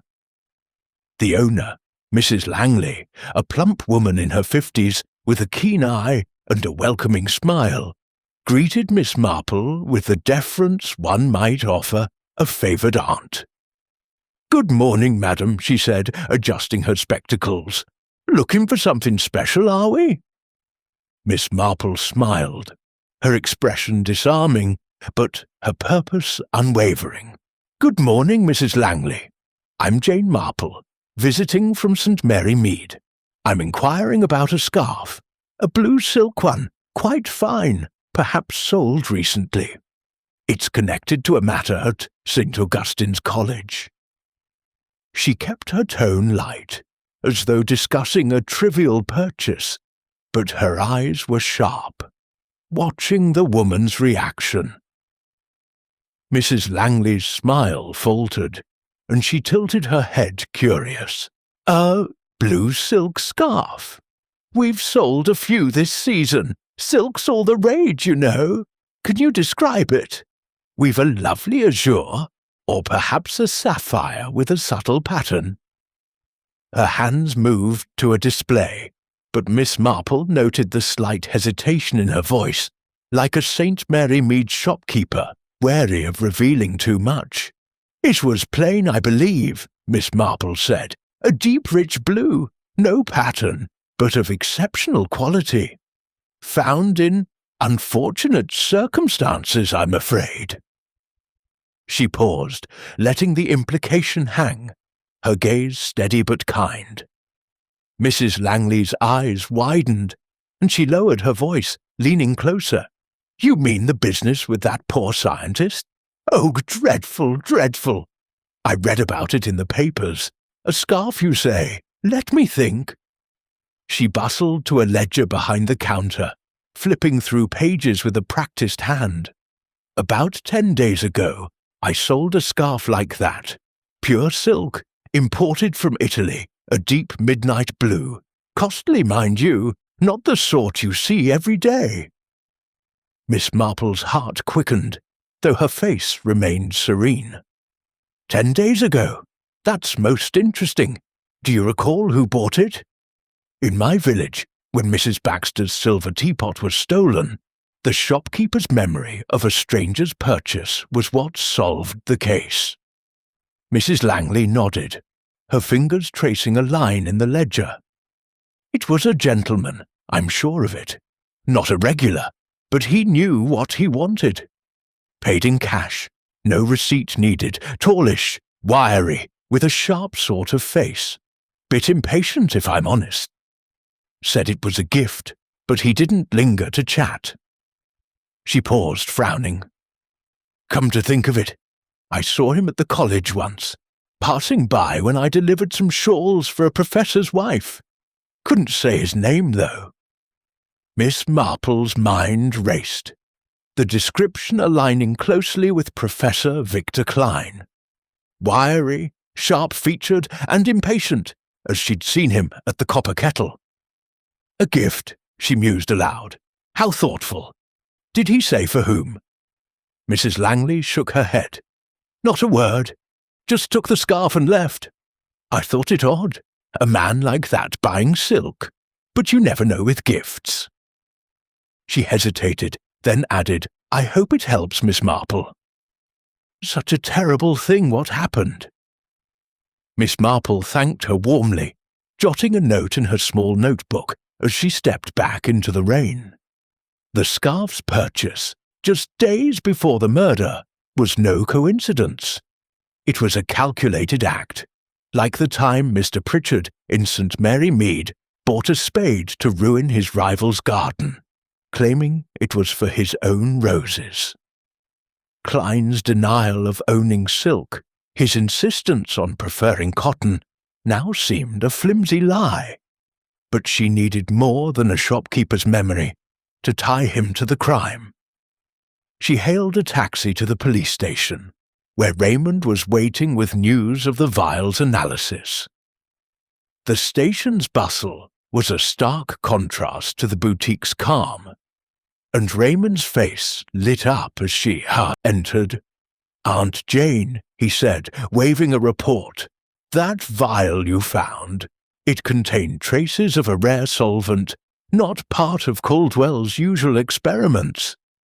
It's volatile, could have caused that chemical smell you noticed. No fingerprints, though, and it doesn't match anything in the lab's inventory."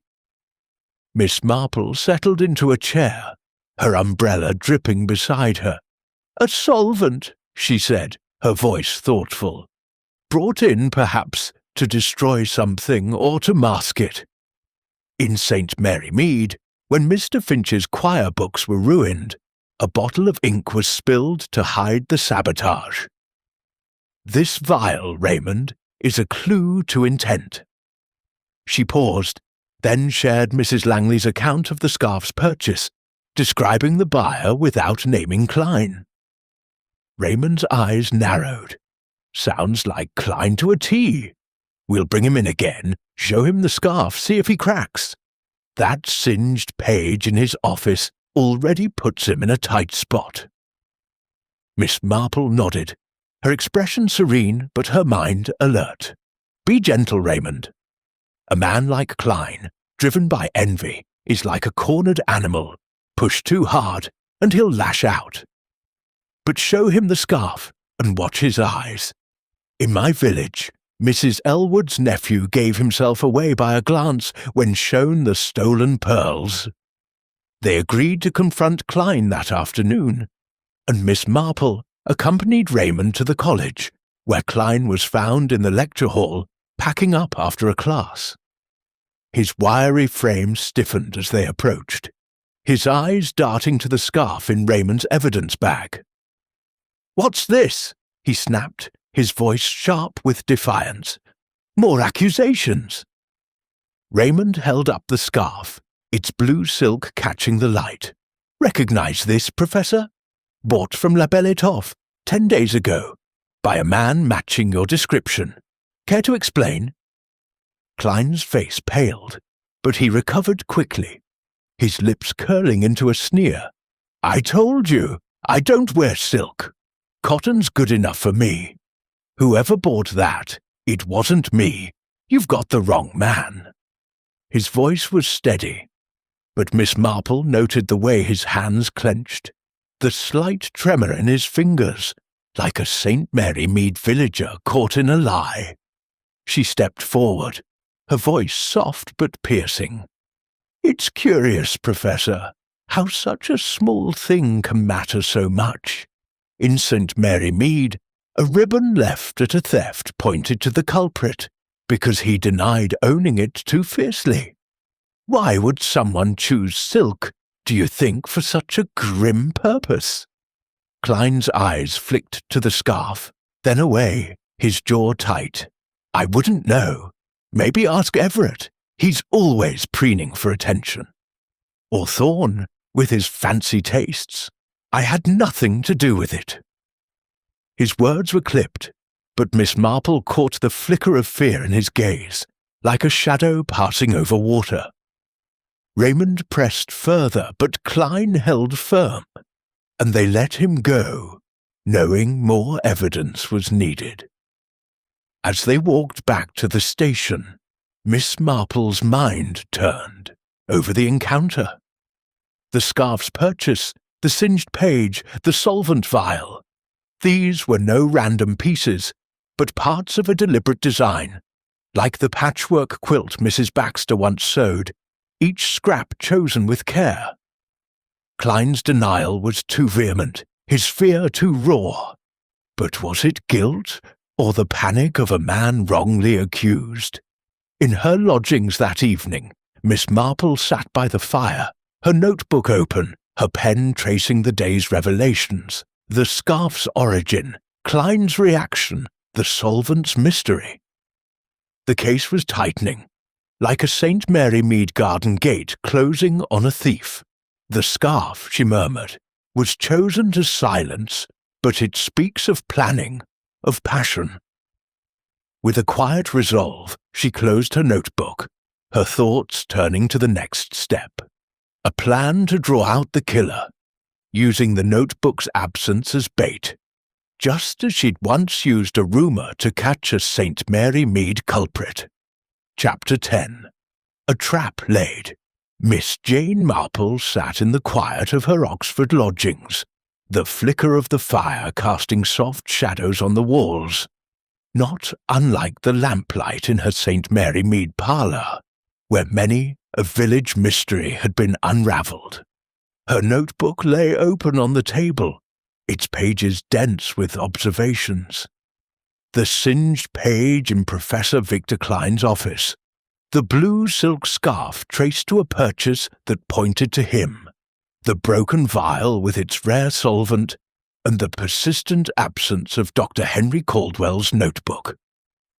Each clue was a thread in a tapestry, and Miss Marple felt the pattern nearing completion, like a St. Mary Mead quilt whose final stitches revealed its design.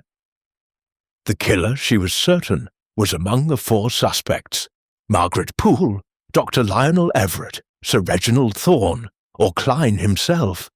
But certainty alone was not enough. In her village, when Mr. Pritchard's theft of a rival's marrow was suspected, it was a carefully laid trap that had exposed him.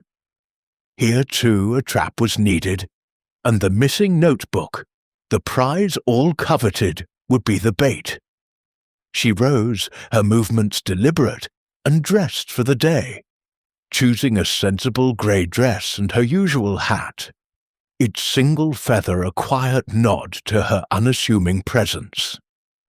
The morning was crisp, the Oxford air sharp with the promise of winter, and she made her way to the police station, where Inspector Raymond West was sifting through reports with the weary determination of a man chasing shadows.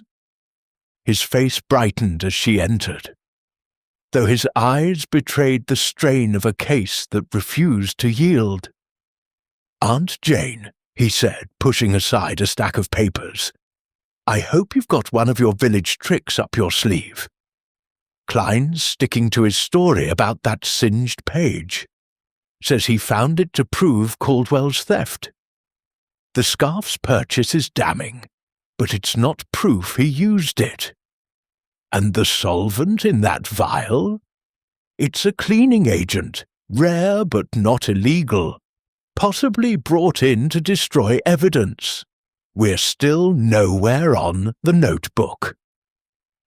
Miss Marple settled into a chair, her hands folded over her handbag, her expression serene but her mind razor-sharp. "My dear Raymond," she said, her voice soft but clear, "in St. Mary Mead, when Mrs. Elwood's pearls went missing, we didn't find them by searching alone. We spread a rumour that they'd been found, and watched the thief betray himself by his panic. The notebook, I think, is our pearl. If we announce it's been recovered, the killer may act, out of fear, or greed, or both." Raymond's eyes widened, a spark of intrigue cutting through his fatigue. A trap? Risky, but it could work. We'd need to make it convincing, gather the suspects, say we've got the notebook, and its contents will be revealed. If the killer took it, they'll be desperate to know what we've found. Miss Marple nodded, her lips curving in a faint smile.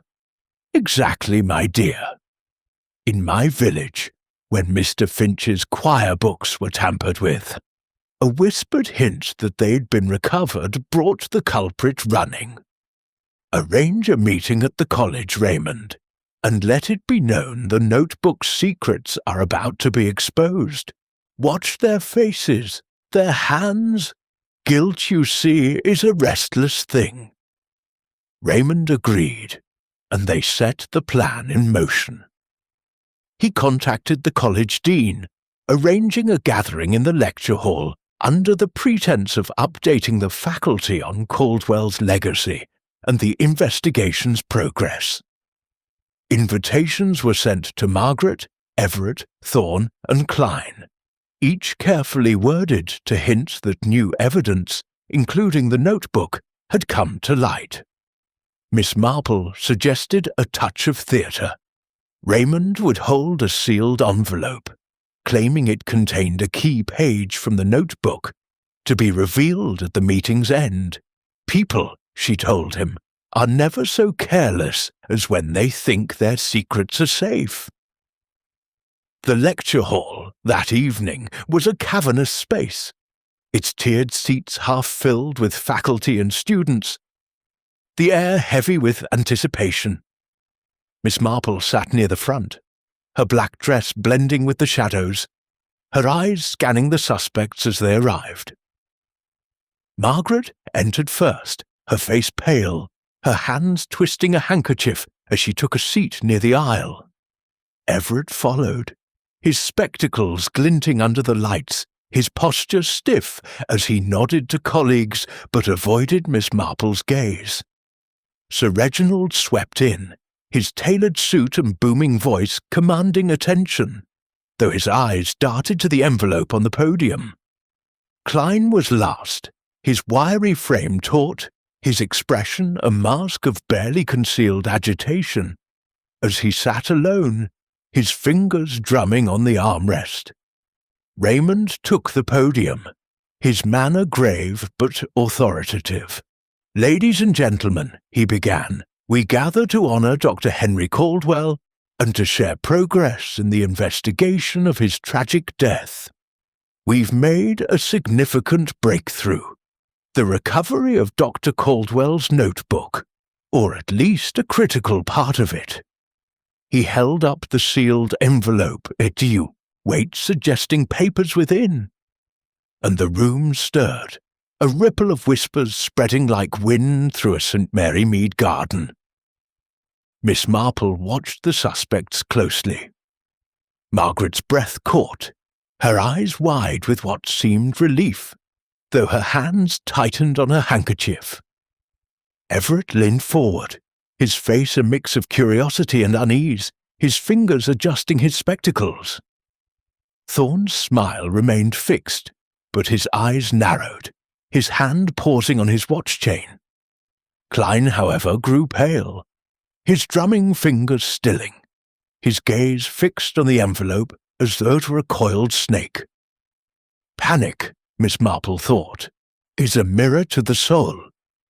Raymond continued, detailing Caldwell's work and the notebook's importance, his words carefully vague to heighten the tension. "The contents," he said, "will clarify not only Dr. Caldwell's breakthrough, but the circumstances of his death. We'll share more soon, but for now, know that justice is close." He set the envelope down, its presence a silent challenge, and invited questions from the audience. The room buzzed, but Miss Marple's attention remained on the suspects. Margaret rose, her voice trembling as she asked about the formula's preservation, her words earnest, but her eyes avoiding Klein's. Everett inquired about the investigation's timeline, his tone brisk, but his hands fidgeting. Thorne made a jovial remark about funding the research's continuation, but his glance at the envelope was sharp, like a St. Mary Mead banker eyeing a rival's ledger. Klein, however, stood abruptly, his voice cutting through the murmurs. "If you've got the notebook, Inspector, you'll see Caldwell's work was stolen. I demand to know what's in that envelope." His tone was defiant, but Miss Marple noted the sweat on his brow, the way his hands clenched as he sat. She leaned toward Raymond, whispering, "Follow him, my dear. He's rattled, and a rattled man makes mistakes." Raymond nodded, signaling a constable to keep watch. And as the meeting ended, Klein excused himself, his steps hurried as he left the hall. Miss Marple and Raymond followed at a distance, the constable trailing behind as Klein made his way to his office across the quad. In the dim light of the science building, they caught him at his desk, a match flaring in his hand as he held another page, its handwriting unmistakably Caldwell's, over a waste bin. "Stop!" Raymond barked, and Klein froze, the match dropping as the constable seized the page. It was another fragment of the notebook, detailing a chemical process, its edges scorched but intact. Klein's face crumpled, his voice hoarse. "I didn't kill him," he said, his eyes darting to Miss Marple. "I took these pages to prove he stole my work, but I didn't touch him. You have to believe me." Miss Marple's expression was gentle, but her eyes were piercing. "In St. Mary Mead, Professor, when Mr. Pritchard burned his rival's letters, it was to hide his own shame. Why burn these pages, if not to conceal a greater crime?" Klein's shoulders sagged, but he said no more, and Raymond took him into custody for questioning. As they left the office, Miss Marple's mind turned over the trap's success.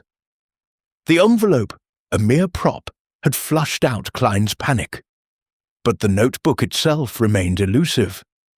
Its full secrets still hidden. He's guilty of theft, she thought, but murder? That thread is not yet tied. In her lodgings that night, Miss Marple sat by the fire, her notebook open, her pen tracing the evening's events. Klein's desperation, the scorched page, the suspect's reactions. The scarf, the vial, the meeting, these were still pieces of a puzzle, but the trap had narrowed the field. People, she murmured, betray themselves when they think they're safe. With a quiet resolve, she closed her notebook, her thoughts turning to Klein's confession, which, like a St. Mary Mead gossip's tale, held truth but not the whole of it. Chapter 11. The Confession.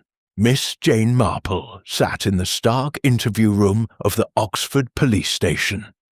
Her small figure almost lost in the hard wooden chair, yet her presence as commanding as it had been in the cosy parlours of St. Mary Mead. The room's bare walls and single bulb overhead cast a harsh light, but her eyes, bright and unyielding behind their gentle facade, were fixed on Professor Victor Klein, who sat across the table, his wiry frame slumped, his hands cuffed and trembling. Inspector Raymond West stood by the door, his notebook open, his face a mix of determination and fatigue. The trap at the college lecture hall had worked. Klein's attempt to burn another stolen page from Dr. Henry Caldwell's notebook had betrayed his panic. But Miss Marple knew that panic alone did not make a murderer.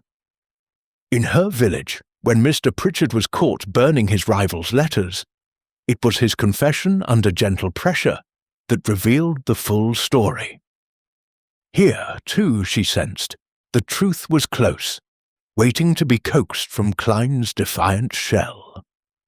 Raymond leaned forward, his voice firm but measured. "Professor Klein, we've got you with stolen pages from Caldwell's notebook. One singed, another nearly burned. You were seen buying a scarf matching the murder weapon. You were at the college the night he died. Start talking, or this gets worse for you."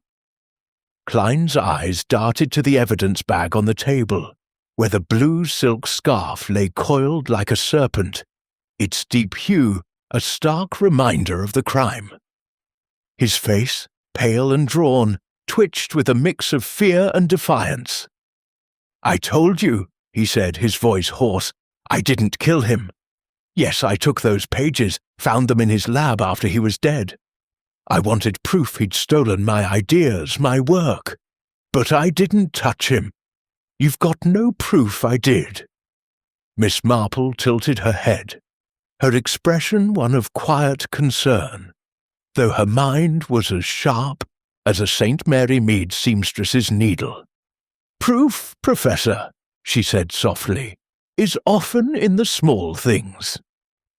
In my village, when Mrs. Elwood's nephew was caught with her stolen pearls, he swore he'd only found them, but his eyes betrayed his guilt. You bought that scarf, didn't you? A costly thing, chosen with care." Klein's hands clenched, his knuckles white. "I told you, I don't wear silk. That shopkeeper's mistaken. Plenty of men look like me. I bought no scarf." His voice was sharp, but Miss Marple noted the flicker in his gaze, the way it slid from the scarf to the table, like a St. Mary Mead villager avoiding a neighbour's accusing stare. She leaned forward slightly, her voice gentle but probing. "It's curious, Professor, how you deny the scarf yet kept those pages. You say you wanted to expose Dr. Caldwell, but burning evidence suggests you feared it. In St. Mary Mead, when Mr. Finch burned his rival's sheet music, it was because he knew it pointed to his own misdeeds. Why visit the laboratory that night, if not to take something, or to settle a score?" Klein's jaw tightened, and he looked away. his fingers tapping a restless rhythm. "I went to see him all right," he said, his voice low, almost a growl. "After my lecture, around 9. I wanted him to admit he'd stolen my filtration process years ago, to collaborate on the new compound. I knew he was close to a breakthrough. His notebook was full of it. But he laughed, called my work outdated, said I'd never match him. I lost my temper, shouted, but I left him alive. I swear it." Raymond's eyes narrowed, and he jotted a note. "You shouted, but no one heard." "Everett was in his office down the hall. Margaret said the lab was quiet when she left at 6. You're saying you just walked away?" Klein's face flushed, and he leaned forward, his voice rising. "I didn't kill him. Yes, I went back later, after midnight, when I heard about the body. The door was unlocked. Someone had been there. I saw the notebook on his desk, grabbed a few pages to prove my point, and left. I didn't touch that scarf, and I didn't strangle him." His eyes darted to Miss Marple, pleading now. "You believe me, don't you? I hated him, but I'm no murderer." Miss Marple's expression remained serene, but her mind was sifting through his words, weighing them against the clues. The scarf, the vial, the missing notebook. Klein's confession of visiting Caldwell was new, but his story of finding the door unlocked raised questions. The laboratory's lock had shown no signs of tampering, suggesting a key or Caldwell's own hand had opened it. "In St. Mary Mead," she said, her voice soft but piercing, "when Mrs. Baxter's nephew swore he'd only found her teapot, it was the way he described the lock, too easily opened, that gave him away. You say the door was unlocked, Professor, but who left it so? And why burn those pages, if they proved your case?" Klein's shoulders sagged, and for a moment, silence hung heavy in the room. Then he spoke, his voice barely above a whisper. "I went back because I wanted the notebook, his whole formula. I thought if I could show the world he'd built on my work, I'd get the credit I deserved. But when I saw him, dead, with that scarf around his neck, I panicked. I took the pages, tried to burn them later, when I realized they'd make me look guilty. I didn't know what else to do." His eyes met hers, raw with desperation. "I didn't kill him. I wanted his work, not his life." Raymond exchanged a glance with Miss Marple, his expression skeptical but intrigued. "You admit to theft, Klein, but you're still in the frame for murder. That scarf, Mrs. Langley's sure it was you who bought it. And the solvent in that vial? It matches a compound you've used in your own lab. Explain that." Klein's face crumpled, and he shook his head. "The solvent? I used dozens of chemicals, half the college does. If it was in his lab, someone else brought it. And I didn't buy that scarf, I swear it." His voice broke, and Miss Marple noted the sweat on his brow, the way his hands shook, like a St. Mary Mead gardener caught with stolen roses. She rose, her movements graceful despite the grim setting. "You've been very forthcoming, Professor," she said, her tone kind but unyielding. "But secrets, you see, are like weeds. They grow back unless you pull the root. In my village, when Mr. Pritchard confessed to ruining his rival's garden, it was his half-truths that led us to the full story. We'll speak again, I'm sure." As Raymond escorted Klein to a holding cell, Miss Marple stepped into the station's corridor, her mind racing. Klein's confession was a step forward, but it was incomplete, like a St. Mary Mead quilt missing its final patch. He admitted to theft, to rage, but the scarf and the solvent still pointed to a calculated act. The unlocked door was a puzzle. Margaret had said Caldwell locked it. Everett claimed no key, and Thorne was supposedly in London. Had Klein lied, or had someone else been there first, leaving the door open and the scarf as a taunt? In the taxi back to her lodgings, Miss Marple opened her notebook, her pen tracing the day's revelations. Klein's visit, his theft, his denial of the scarf. The solvent matching his lab supplies was troubling, but its presence in Caldwell's lab suggested intent, perhaps to destroy evidence or to frame another. Envy, she murmured, is a poison, but so is fear. Klein's desperation was real, but was it the fear of a murderer or a man trapped by his own folly? At her lodgings she sat by the fire, the rain pattering against the windows like a St. Mary Mead storm. Her notebook lay open, and she jotted down the threads, the scarf bought by a man like Klein, the vial linked to his work, the unlocked door, a mystery yet unsolved. Notebook, or what remained of it, was still out there. Its secret's the key to the killer's motive. People, she thought, are never so clever as when they think they've outwitted fate. But fate has a way of catching up.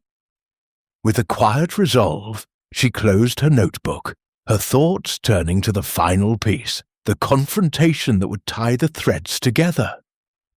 Klein was cornered, but the truth, like a St. Mary Mead gossip's tale, needed one last push to reveal its full shape. Chapter 12. The Quiet Return. Miss Jane Marple sat by the window of her St. Mary Mead cottage, her knitting needles clicking softly in the familiar rhythm that had accompanied many an unravelled mystery. The autumn light filtered through lace curtains, casting delicate patterns on the worn but polished table, where a cup of tea steamed gently, its fragrance a quiet comfort. Outside, the village was settling into evening, the distant chime of the church bell mingling with the rustle of leaves in the breeze. Her notebook from the Oxford case lay closed beside her, its pages filled with the threads of Dr. Henry Caldwell's murder. Threads she had woven into a tapestry that revealed Professor Victor Klein as the killer. The case was solved, yet Miss Marple's mind lingered on it as it often did, turning over the human frailties that had led to such a grim end, not unlike the petty jealousies that had once torn apart a St. Mary Mead Garden Club. A letter from her nephew, Inspector Raymond West, had arrived that morning, its precise handwriting detailing the aftermath of Klein's confession. Miss Marple sipped her tea, her eyes distant but sharp, recalling the final moments in the Oxford police station, where the truth had emerged like a weed pulled from the soil. Klein, cornered by the scarf's purchase, the singed pages, and the solvent's link to his laboratory, had crumbled under Raymond's steady questioning, with Miss Marple's gentle presence nudging him toward candour. "In St. Mary Mead," she had said, her voice soft but piercing, "when Mr. Pritchard confessed to ruining his rival's roses, it was his own envy that betrayed him. You visited Dr. Caldwell, Professor, not just to argue, but to silence him, didn't you?" Klein's defiance had collapsed, his wiry frame slumping as he admitted the truth. He had gone to Caldwell's laboratory after his lecture, not at 9 as he first claimed, but closer to 11, his anger fueled by years of resentment and a recent taunt, Caldwell's mocking dismissal of his work as outdated. Klein had brought the blue silk scarf, purchased not as a gift, but as a tool, chosen for its quiet strength, its ability to strangle without a sound. "I meant to scare him," Klein had muttered, his voice breaking. to make him admit he'd stolen my ideas. But he laughed, said I'd never be his equal. I lost control, wrapped the scarf around his neck, pulled tight. It was over before I knew it. He had taken the notebook, hoping to claim the formula, but panic led him to tear out pages, burning some to hide his theft, only to be caught by the trap Miss Marple had devised. The notebook, or what remained of it, was recovered from a locked box in Klein's lodgings, its pages confirming Caldwell's breakthrough, but also revealing notes that echoed Klein's earlier work. A painful truth that fueled his envy, but did not justify his crime. The solvent in the broken vial, Raymond's report noted, was indeed from Klein's lab, likely spilled in his haste to search the desk, a careless act that left a chemical trace Miss Marple had noticed. Small things, she had told Raymond, like Mrs. Baxter's smudged ledger in St. Mary Mead, always point to the guilty. Miss Marple set her tea down, her thoughts turning to the other suspects, whose motives had clouded the case like mist over an Oxford quad. Margaret Poole's nervous devotion had masked fear, not of guilt, but of Klein's temper, which she'd witnessed in faculty meetings. Dr. Lionel Everett's ambition, though fierce, had stopped short of murder, his loud posturing a shield for insecurity. Sir Reginald Thorne's wealth had dangled the promise of control, but his alibi held firm, his interest in the formula more opportunistic than deadly. Each had played a part in the tapestry, their threads of envy, ambition, and greed illuminating Klein's darker impulse. People, she murmured to her tabby cat, dozing by the hearth, are the same everywhere, clever, flawed, and terribly predictable. Raymond's letter confirmed that Caldwell's formula would be preserved, its potential to purify water now in the hands of the college, with Margaret tasked to continue the work under a new supervisor. Klein faced trial, his envy laid bare as the motive that had strangled both Caldwell and his own future. "You saw what we missed, Aunt Jane," Raymond wrote. "The way envy can twist a man's soul. Your village wisdom outdid our city methods." Miss Marple smiled, her needles pausing as she gazed out at the garden, where roses nodded in the fading light. The Oxford case had been a challenge, its academic intrigues a far cry from St. Mary Mead's simpler dramas, yet human nature remained constant, envy as sharp as a thorn, ambition as heavy as a stone. She recalled a saint, Mary Mead Vicar, whose envy of a rival's sermon had led to a petty theft, and saw in Klein the same poison, magnified to murderous ends. "Envy," she said softly, "is a poor substitute for talent, like Mr. Finch's spite when he lost the choir's praise." She rose, placing her knitting in its basket, and moved to the window, where the village lay quiet under a twilight sky. The case was closed, the notebook recovered, the scarf's secret revealed. But Miss Marple knew other mysteries would come as surely as the seasons turned. In St. Mary Mead or Oxford, the human heart was a puzzle, its pieces scattered but never lost, waiting for a patient hand to fit them together. With a quiet nod to herself, she drew the curtains, her mind already at rest, ready for the next whisper of trouble that might drift through her village or beyond.